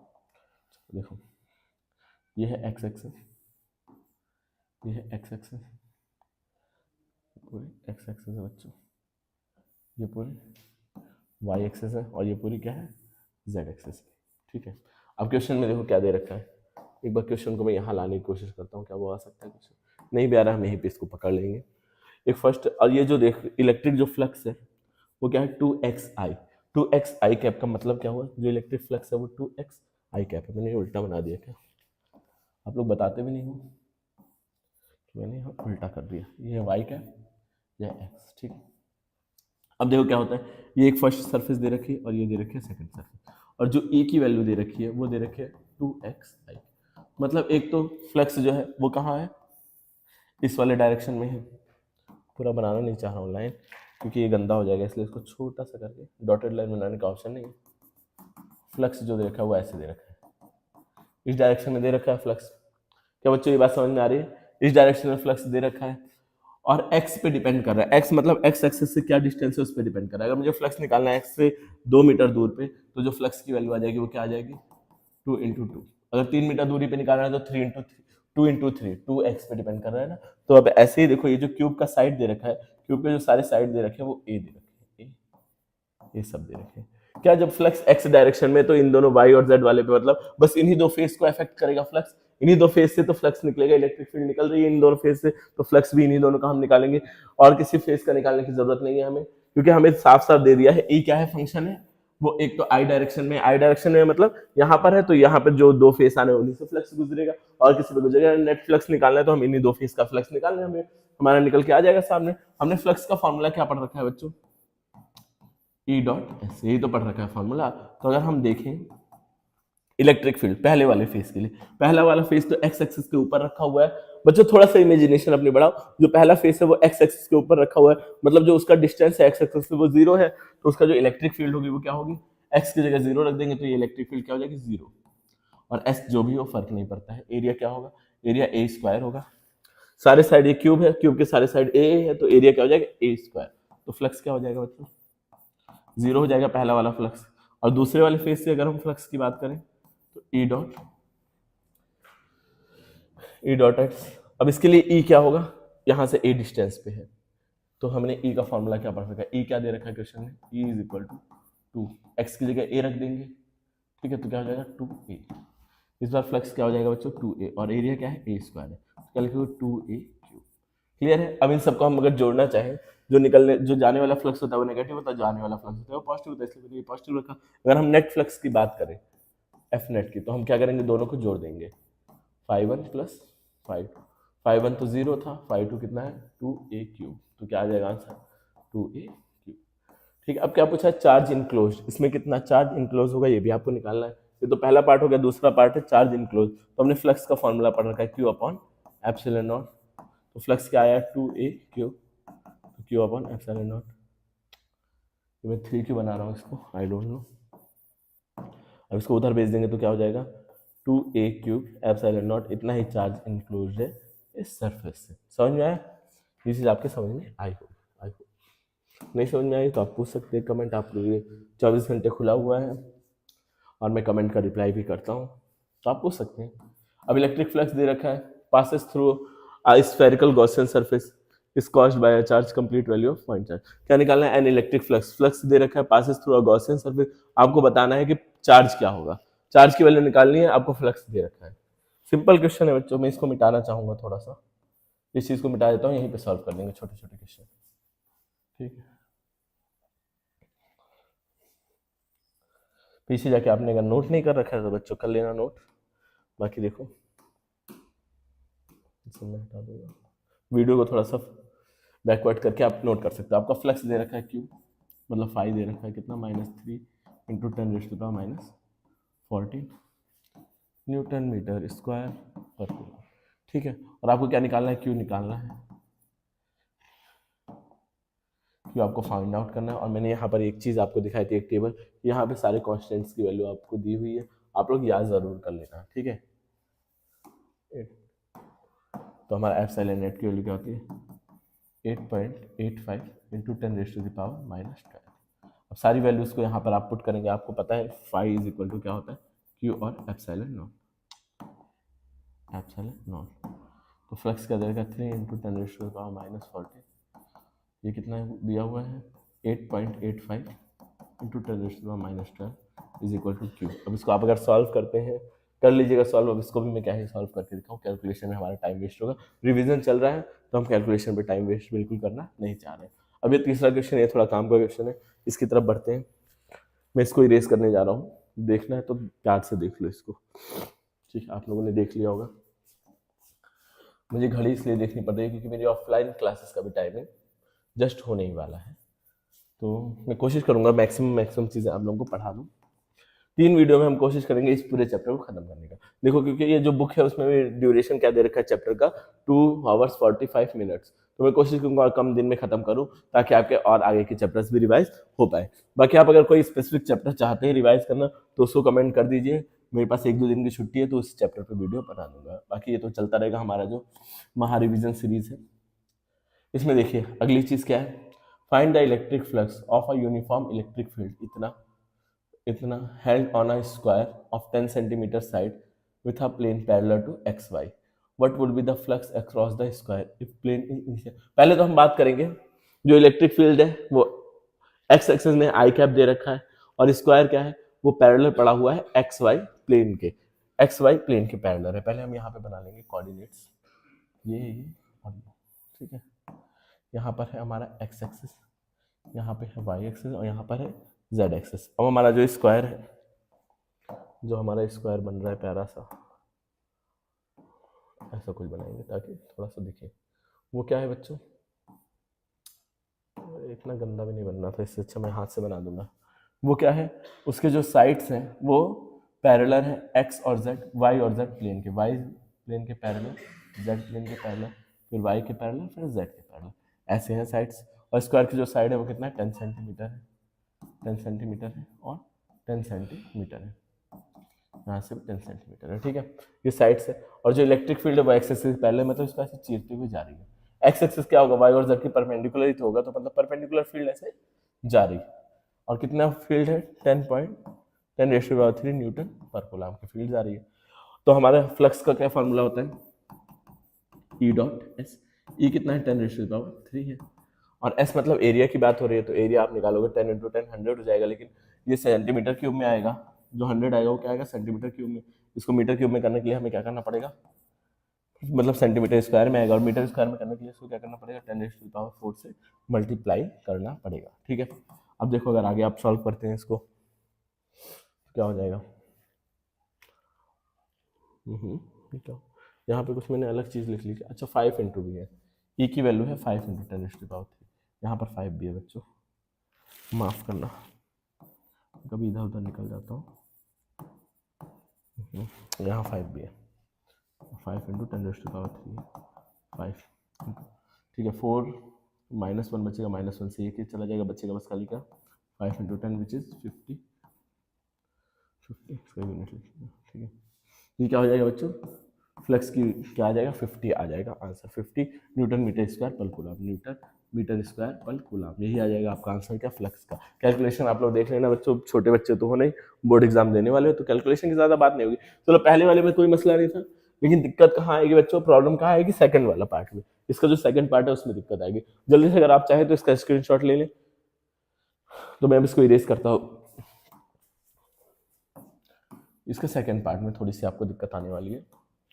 इरेज मैंने इतना बड़ा कर रखा है, फिर भी इरेज इतनी छोटी क्यों चल रही है,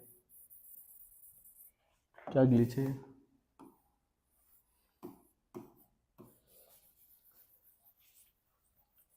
चलो देखते हैं क्या मैं बोल रहा था, क्या बोलना चाह रहा था। ठीक, क्या दे रखा है, अगर एक्स एक्सिस से 30 डिग्री का एंगल बना दिया जाए, जो स्क्वायर है उसका, उसको इंक्लाइन कर दिया जाए, तो इलेक्ट्रिक फील्ड क्या होगी, मतलब तो फ्लक्स क्या होगा। अगर 30 डिग्री का एंगल बनाया जाए, ये एक्स एक्सिस है, जो स्क्वायर है उसको थोड़ा झुका दिया जाए 30 डिग्री के एंगल पे, ऐसे ऐसे टिल्ट करते हैं, ये एंगल बन जाए 30 डिग्री का। ठीक है, अच्छा आपको पता होगा ना, ये जो फ्लक्स में ई डॉट एस है, उसको हम ऐसे भी लिख सकते हैं E S cos theta. Parallel होती है लाइंस तो हम जनरली क्या करते हैं, थीटा की वैल्यू क्या हो जाती है, 0 हो जाती है, तो ई एस पे ही ध्यान देते हैं। क्योंकि ये जो थीटा है वो किसके बीच का एंगल है, क्या किस किस के बीच का एंगल है, इलेक्ट्रिक फील्ड और एरिया वेक्टर के बीच का एंगल है। ये एंगल यहाँ पर कॉस थीटा की जगह 30 नहीं रखेंगे, क्या रखेंगे 60, क्योंकि एरिया वेक्टर क्या आता है, परपेंडिकुलर टू द प्लेन।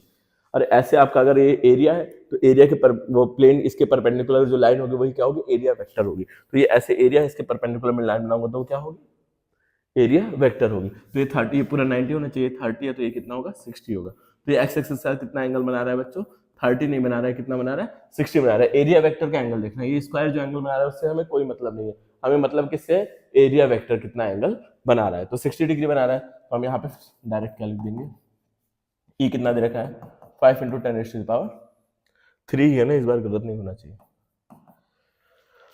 और एस कितना है, 100 × 10⁻⁻⁴।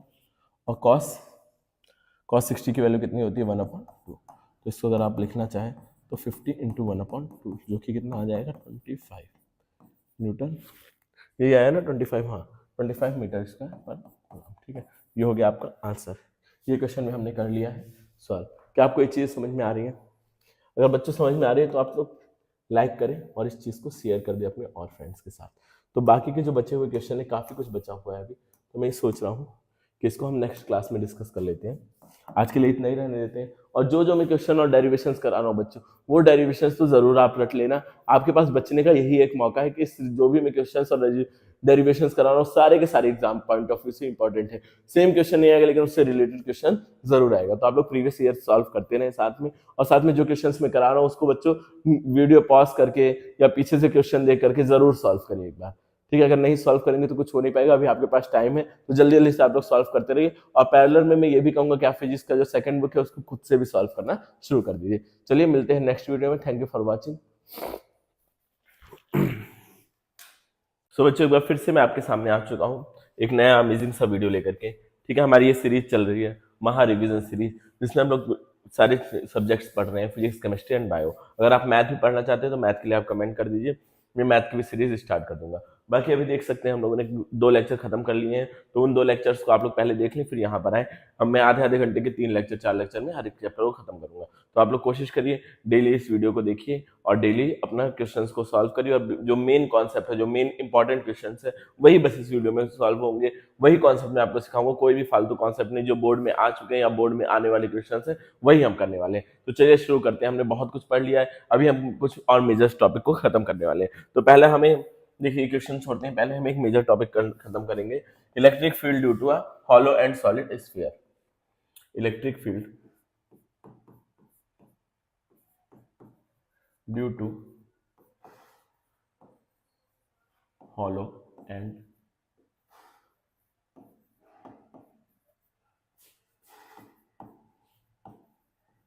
स्फीयर। ठीक है, पहले हम बात कर लेते हैं हॉलो की। सबसे पहले हम बात करेंगे हॉलो की। हॉलो स्फीयर की बात करें बच्चों, 3D में बात हो रही है। ठीक है, इस बात का आप लोग खास ख्याल रखना कि जो हम बात करने जा रहे हैं वो 3D में बात करें, ना कि 2D में। ये एक स्फीयर है, हम फिगर को 2D में ही बनाएंगे, 2D में ही ज्यादा बेहतर दिखता है। ठीक है, ये एक स्फीयर है, ये हॉलो है। ठीक है, अब इसको, ये हॉलो है, थोड़ा सा कलर चेंज करते हैं, फ्रेम को थोड़ा मोटा और ये व्हाइट कलर है। ठीक है, ये हॉलो स्फीयर है। इसका रेडियस लेट सपोज कि इस पे जो टोटल चार्ज है वो क्यू है, इसके ऊपर जो टोटल चार्ज है वो कैपिटल क्यू है, कैपिटल क्यू है, और इसका जो रेडियस है वो स्मॉल आर है, इतना मान लेते हैं। ठीक है, अब हॉलो स्फीयर में भी हमें 3 जगह निकालना है। सबसे पहले हम बात करेंगे इनसाइड की।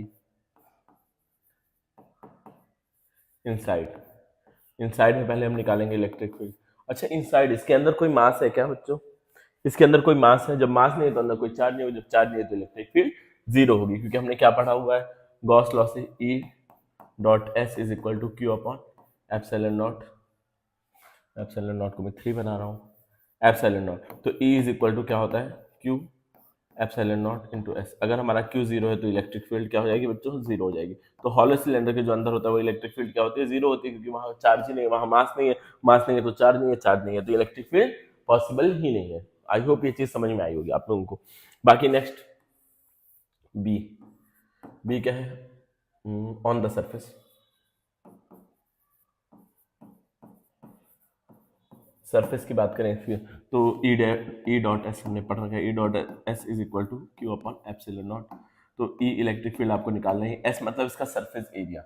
इसके एरिया की बात होगी तो इसका सरफेस एरिया ऑफ क्यूब क्या होता है, वो स्फीयर क्या होता है, 4 पाई आर स्क्वायर। यही तो होता है surface area, total surface area of sphere यही रहता है, और क्यू अपॉन एप्सिलॉन नॉट। अब यहाँ पे आगे देखें तो ए इज इक्वल टू क्या हो जाएगा, Q 4 pi R square epsilon naught. 4 pi epsilon naught को ही हम लोग क्या बोलते हैं, K is equal to 4 pi epsilon naught होता है। तो हम क्या इसको लिख सकते हैं, E is equal to 1 upon 4 pi epsilon naught Q upon R square. जैसे कि एक पॉइंट चार्ज की वजह से होता है वैसे ही सेम रिएक्ट करती है ये भी। बुक्स में आपको कहीं ये मिलेगा और कहीं कहीं ऐसा भी मिल जाएगा, इसी को हम ऐसे ही बोलते हैं। इस पूरे को के लिख सकते हैं तो के क्यू अपॉन आर स्क्वायर भी बोल सकते हैं। ठीक है बच्चों, कहीं कहीं ये भी आपको रिजल्ट फाइनल मिलेगा और कुछ जगह पर ये रिजल्ट फाइनल मिलेगा। ठीक है, कहाँ हो गया, ऑन द सरफेस हो गया। अब ऑन द सरफेस के बाद हम बात करते हैं, ई डॉट है, ठीक है, ऑन द सरफेस की बात करते हैं। उसके बाद बात करते हैं आउटसाइड। आउटसाइड मान लो हमें एक्स डिस्टेंस पे इलेक्ट्रिक फील्ड फाइंड आउट करनी है। यहाँ से सेंटर से कोई भी डिस्टेंस मेजर कहाँ से करते हैं, सेंटर से एक्स डिस्टेंस पे करनी है। अब एक काम करो, एक्स डिस्टेंस पे एक गॉसियन सरफेस बना लो, एक गॉसियन सरफेस बना लो यहाँ एक्स डिस्टेंस पे। ठीक है, हम बनाते हैं एक सरफेस, गॉसियन सरफेस, ठीक है, ए से बना लिया, भी एक स्फीयर बन गया। अब सेम टू सेम क्या आपको पता चल रहा है, मैं एक काम करता हूँ, इसको मिटा देता हूँ। ठीक है, आप लोगों ने लिख लिया होगा, अगर नहीं लिखा है तो मैं पीछे चला जा रहा हूँ, लिख लो बच्चों, इतना सिंपल सा डेरिवेशन, इसमें कुछ नहीं करना है। ठीक है, अब इसको मैं, हाँ आप स्क्रीनशॉट ले लीजिए, इसको मैं मिटाने जा रहा हूँ।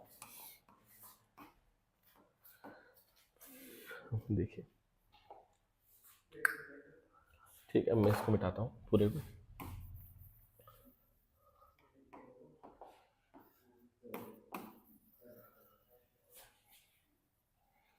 अब आउटसाइड की बात हो रही है, इनसाइड को रहने देते हैं, इसके पीछे मेरा मकसद है इसको रहने देने का। ठीक है, दूसरा सी ऑप्शन आउटसाइड। आउटसाइड की अगर हम बात करें, आउटसाइड में देखो E dot S is equal to Q upon epsilon naught. Q मतलब टोटल चार्ज क्यू है, यहाँ पे मैंने कैपिटल क्यू दे दिया टोटल चार्ज, इसको मिटा के मैं स्मॉल क्यू कर देता हूँ, क्योंकि मैं डेरिवेशन में स्मॉल क्यू रख रहा हूँ और हमारी आदत स्मॉल क्यू है बार बार। तो क्या हो जाएगा ई। अच्छा, इस बार सरफेस एरिया क्या होगा, पूरे इस गॉसियन सरफेस का एरिया होगा, तो इसका एरिया क्या होता है 4 पाई एक्स स्क्वायर हो जाएगा, आर की जगह क्या हो जाएगा बच्चों, एक्स स्क्वायर हो जाएगा। अब क्यू अपॉन एप्सिलॉन नॉट, अब इसको वहाँ भेजेंगे तो ई इज इक्वल टू क्या हो जाएगा, Q 4 pi R square epsilon naught. अब इसको अगर हम आगे करके लिखना चाहें तो सेम टू सेम जैसे आपका ऑन द सरफेस था वही सेम चीज होगा, तो क्या हो जाएगा के क्यू अपॉन एक्स स्क्वायर, के क्यू अपॉन एक्स स्क्वायर। ठीक है, आपको ये चीज समझ में आ गई होगी। चलिए फिर थोड़ा सा आगे बढ़े, नेक्स्ट आप लेना चाहे इसका भी स्क्रीनशॉट ले लीजिए, मैं इसको अभी मिटाने वाला हूँ जस्ट। ठीक है बच्चों, अब सॉलिड स्फीयर की बात करेंगे, हॉलो हो गया हमारा खत्म, अब हम बात करेंगे सॉलिड स्फीयर की। मैं इसको भी इरेज करूंगा,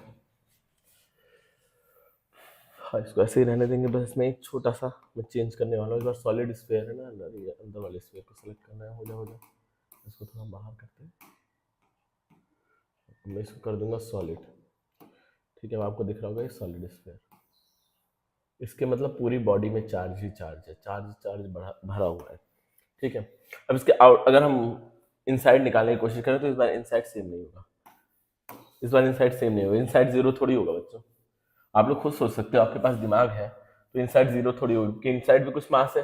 अब कैसे निकलेगा ये निकालना है। मान लो इसके ऊपर टोटल चार्ज कैपिटल क्यू है। अब इनसाइड हमें निकालना है, इसका रेडियस आर है, मुझे इनसाइड निकालना है इस जगह पे, इससे कैपिटल आर डिस्टेंस पे मान लेते हैं, सपोज कैपिटल आर डिस्टेंस में निकालना है। अब इस कैपिटल आर का जो टोटल चार्ज है उसको हम लोग क्यू सपोज कर लिया।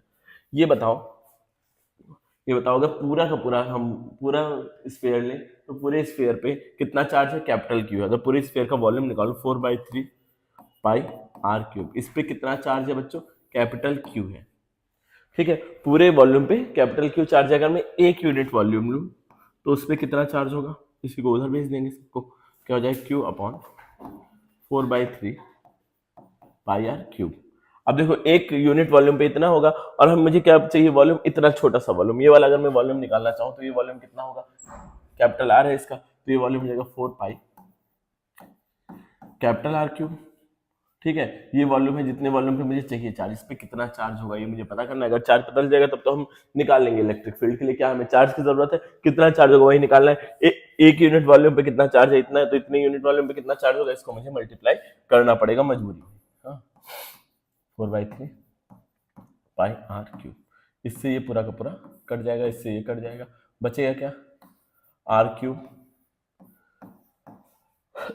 Upon R cube. ये इतना क्या होगा चार्ज बच्चों, अंदर वाले पार्ट पे होगा। इतनी चीजें आपको समझ में आ रही होगी, इतना चार्ज क्या होगा अंदर वाले पार्ट पे होगा। इस चीज को आप लोग कायदे से लिखिएगा, बस मेरा मकसद है समझाना, आप लोग इसको डिटेल में अच्छे से लिख लीजिएगा।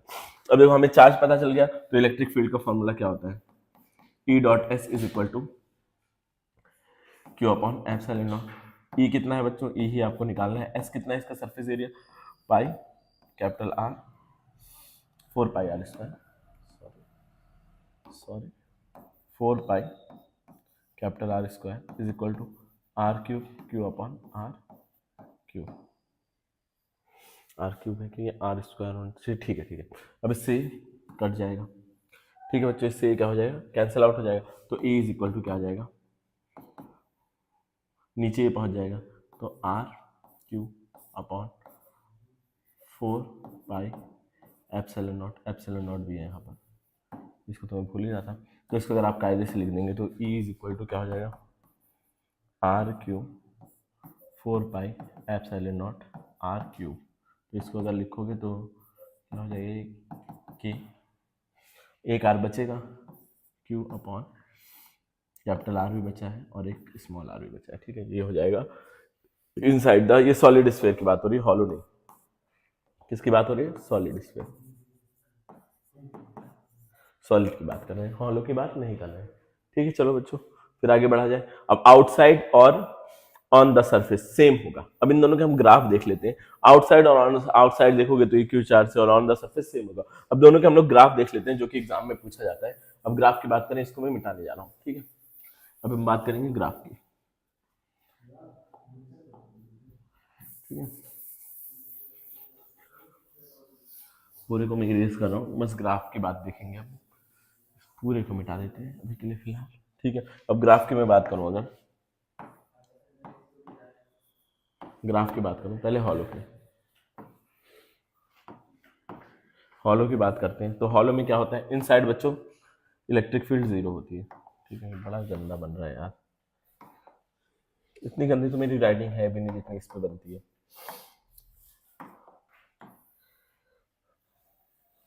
ठीक है, चल मिट, इसको पूरे को मिटाता हूँ मैं फिलहाल के लिए। सीधा हो जा भाई, देखो देखो सीधा सीधा सीधा। हाँ, इसको करता हूँ क्लोज।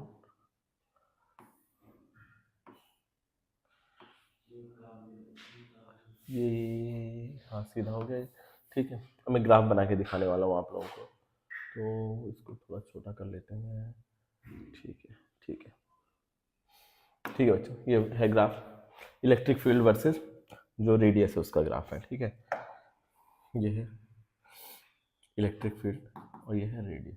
अब अगर आर तक, तो मतलब जब इलेक्ट्रिक फील्ड एकदम बेस पे हो तो क्या रहता है, रेडियस तक अगर हम यहाँ आर तक आए तो इलेक्ट्रिक फील्ड हॉलो की बात हो रही है, हॉलो स्फीयर की मैं बात कर रहा हूँ। तो रेडियस तक इसके अंदर इनसाइड द स्फीयर, रेडियस तक का मतलब क्या हुआ, इनसाइड द स्फीयर जो इलेक्ट्रिक फील्ड होती है वो 0 होती है। फिर ऑन द सरफेस एकदम मैक्सिमम हो जाती है, फिर उसके बाद धीरे धीरे कम होना शुरू हो जाती है। तो ये आपका ग्राफ हो जाएगा हॉलो के लिए। अब सॉलिड की अगर बात की जाए, सॉलिड के लिए मैं ग्राफ बनाऊँ, हॉलो वाला देख लीजिए, इसी को मिटा के मैं सॉलिड के लिए बनाने वाला हूँ। ठीक है, इसको मैं मिटा दे रहा हूँ फिलहाल। Let's erase this. अब मैं सॉलिड की बात करूंगा। सॉलिड में इनसाइड जीरो नहीं होता है, इनसाइड क्या बच्चों जीरो नहीं होता है। तो सॉलिड में क्या होता है बच्चों, पहले तो थोड़ा बढ़ता है बढ़ता है बढ़ता है, मैक्सिमम पहुंचता है ऑन द सरफेस, फिर उसके बाद धीरे धीरे कम होना शुरू हो जाती है इलेक्ट्रिक। ये होगा सॉलिड का, इससे पहले वाला होगा उसका हॉलो का। ठीक है बच्चों, आपको समझ में आया होगा। मैं थोड़ा सा अपना प्रोटीन इंटेक पूरा कर लूँ, 1 मिनट का समय दीजिए मुझे। आप लोग इसको नोट करिए तब तक, और इसके बारे में अपने आसपास बैठे लोगों से चर्चा कीजिए।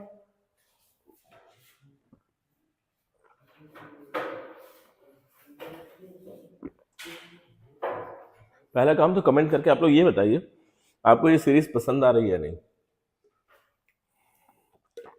या कुछ नया डिमांड हो, आप लोगों की फरमाइशें कुछ हो वो भी पूरी की जाएंगी, बट बताएं ज़रूर।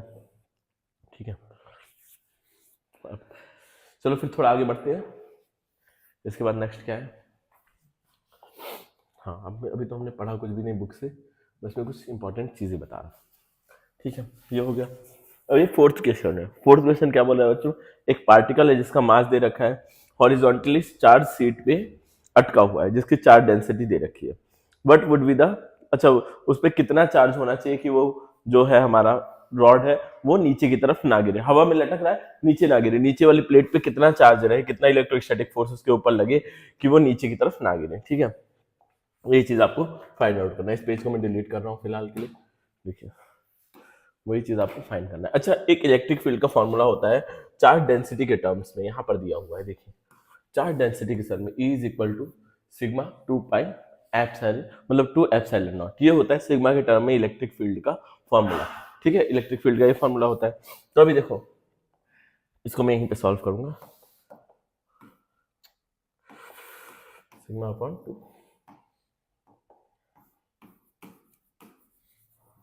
ठीक है चलो देखते हैं क्या दिया हुआ है। एक प्लेट है हॉरिजॉन्टल हवा में, मतलब एक रॉड है हॉरिजॉन्टल हवा में लटका हुआ है, नीचे एक चार्ज शीट रखी हुई है, उस पर कितना चार्ज बढ़ा दिया जाए कि वो नीचे ना गिरे। अच्छा, नीचे की तरफ इस पर एक फोर्स लग रहा होगा mg, और ऊपर ही हमें ऐसा इलेक्ट्रोस्टैटिक फोर्स लगाना है कि वो mg को बैलेंस कर दे, मतलब जो इलेक्ट्रोस्टैटिक फोर्स है उसको किसके बराबर होना चाहिए, mg के बराबर होना चाहिए इलेक्ट्रोस्टैटिक फोर्स को। अच्छा, इलेक्ट्रोस्टैटिक फोर्स का फॉर्मूला क्या आपने पढ़ रखा है, QE पढ़ रखा है, QE पढ़ रखा है ना। और E का फॉर्मूला क्या पढ़ रखा है, चार्ज डेंसिटी गिवन है तो हमें चार्ज डेंसिटी के टर्म्स में चाहिए, तो चार्ज डेंसिटी के टर्म में हमने पढ़ रहा है सिग्मा अपॉन 2 एप्सिलॉन नॉट।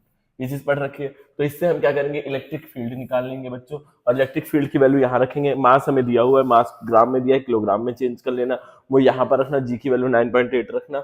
उसके बाद आपको क्या मिल जाएगा, ये चार्ज निकल के आ जाएगा। यहाँ पे मैं इसका आपको सॉल्यूशन में दिखाऊंगा, सॉल्व करने का हमारे पास टाइम नहीं है। सबसे पहले इलेक्ट्रिक फील्ड निकाल दो, फिर QE is equal to mg कर दो, फिर सारी चीजें जो कट रही है काट दो, और आंसर हमारे लास्ट में चार्ज निकल के आ जाएगा। बाकी थ्योरेटिकल क्वेश्चन है, थ्योरी आपको पढ़नी होगी और पता लगाना होगा। और ये जस्ट जो मैंने डेरिवेशंस कराए हैं उस पर हॉलो स्फीयर के inside outside on the surface यही सब निकालना है, बीच बीच में चेंज कर करके पूछा है क्वेश्चन पे। मैं जूम करके आपको दिखाना चाहूंगा। ठीक है, चलो जूम करते हैं इसको। देखो यहाँ पर hollow sphere using Gauss law electricity obtain the expression for electric field at the point lying outside the sphere. Sphere के बाहर, हॉलो स्फीयर की बात हो रही है यहाँ पर। ठीक है, स्फीयर के बाहर निकालना है, फिर अंदर निकालना है, यही सब पूछा गया होगा इसमें। ठीक है, तो आप लोग देखिएगा ये सब क्वेश्चन, अभी जस्ट जो मैंने डेराइव कराया है उसी से रिलेटेड ये क्वेश्चन है। और बाकी और नीचे आते हैं हम, और नीचे आते हैं कहाँ है, यहाँ सब एक्सप्रेशन को डेराइव किया। अच्छा, ये तो इधर वाला था, एक क्वेश्चन नंबर 1 हो गया, अब 2 देख लो। हाँ, चार्ज डेंसिटी निकालना है, total charge upon outer surface area से निकाल लोगे। चार्ज डेंसिटी का ये तो फॉर्मूला होता है total charge upon total surface area, उससे निकालना है चार्ज डेंसिटी। तो टोटल चार्ज देख लो कितना है, और यहाँ पर दे रखा है। इनफाइनाइटली लॉन्ग वायर के थ्रू आपको निकालना है इलेक्ट्रिक फील्ड, ये भी डेरिवेशन है, बहुत ज़्यादा इंपॉर्टेंट नहीं है, बट आप इसको एक बार ट्राई कर लीजिएगा, हो जाएगा। ठीक, अगर आपको नहीं आता ये डेरिवेशन, आपके स्कूल में नहीं पढ़ाया गया, तो मेरी वीडियो सर्च कर सकते हैं आप लोग, उसमें दिया हुआ है इन्फाइनाइटली लॉन्ग चार्ट रिंग, उसके थ्रू देख लेना। तो मैं ज़्यादा डीप में इसमें नहीं घुसना चाहूँगा, क्योंकि ये सब सिंपल है, ये सारी चीज़ें मैंने अभी आपको बता दी है। और देखते हैं और क्या बच रहा है। ये क्वेश्चन जो मैंने कल आपको कराया था, कल मतलब लास्ट वीडियो में जो कराया था, वही क्वेश्चन है, वही सेम है, बस कल उस पर क्या था, जो इसका फेस था वो उस पर रखा था एक्सेस पे, लेकिन अब फेस थोड़ा दूर है तो आप डिस्टेंस ए ले लीजिएगा, ठीक है। बस यही चीज़ है। इसमें इलेक्ट्रिक फील्ड किस टर्म्स में दे रखी है, इलेक्ट्रिक फील्ड क्वेश्चन कहाँ गया, हाँ, ई एक्स एक्स एक्सिस में है इलेक्ट्रिक फील्ड, लेकिन किसके बराबर है, अल्फा एक्स के बराबर है, तो अल्फा आपको रखना पड़ेगा, और एक्स मतलब जितना डिस्टेंस पे ये फेस है, पहले ए रखोगे, फिर उसके बाद अगला वाले के लिए क्या रखोगे, 2a रखोगे, ठीक है बच्चों। इसको सॉल्व कर लेना आप लोग। यहाँ पर देखिए इसका सॉल्यूशन भी, आप इसे एक बार स्क्रीनशॉट ले लीजिए, अच्छे से सॉल्व करिएगा, और फिर भी डाउट आता है तो आप लोग पूछ सकते हैं, कमेंट आप लोगों के लिए पूरी 24 घंटे खुला हुआ है, और मैं अगले वीडियो में इसको सॉल्व करके दिखा दूंगा अगर आपको दिक्कत होती है। अब ये भी है, रिंग का आपको निकालना है, electric field due to sphere ring निकालना है, और फिर दो चार्ज है उनके बीच में कितना दूरी पर रखा जाए कि इलेक्ट्रिक फील्ड वो इलेक्ट्रिक फोर्स 0 है, वही सब चीजें यहाँ पर दे रखी है जो अभी हम जस्ट हमने डेराइव किया है। तो बाकी ये हमारा चैप्टर अब ऑलमोस्ट खत्म हो गया, ऑलमोस्ट क्या खत्म हो चुका है, देखिए ग्राफ अभी जस्ट जो मैंने आपको पढ़ाया है, तो ये चैप्टर हमारा खत्म हो चुका है। हम नेक्स्ट चैप्टर लेकर के आएंगे बहुत ही जल्द। मैं कोशिश करूंगा उस नए चैप्टर के वीडियो आज ही रिकॉर्ड करके आज ही अपलोड करने के लिए। तो आपको कैसा लगा ये चैप्टर जरूर बताइएगा, और अगर कोई भी डाउट्स रह गए इस चैप्टर से रिलेटेड तो बता दीजिएगा। और मेरे एक पॉइंट है आपके लिए कि आपको जितनी भी चीजें मैं पढ़ा रहा हूँ उतनी चीजें तो रट के जाइए, जो भी आपका पीछे का छूटा हुआ है कुछ नहीं, नई चीज आपको पढ़नी नहीं, और जो मैं इस वीडियोस में पढ़ा रहा हूँ ना, वो सारे क्वेश्चंस को आप लोग रट लीजिए, वो सारे डेरिवेशंस को आप लोग रट लीजिए, बहुत ज्यादा इंपॉर्टेंट होने वाला है आपके लिए, ठीक है। उसको तो मत छोड़ के जाइएगा और कुछ भी छोड़ दीजिएगा, सारे क्वेश्चन वो सवाल के हैं, सारे क्वेश्चन आपके प्रीवियस ईयर के हैं, और जितने भी इंपॉर्टेंट चीजें वही हम इस सीरीज में देखने वाले, कोई भी फालतू चीज नहीं देखेंगे। तो चलिए मिलते हैं फिर नेक्स्ट वीडियो में। Thank you for watching guys.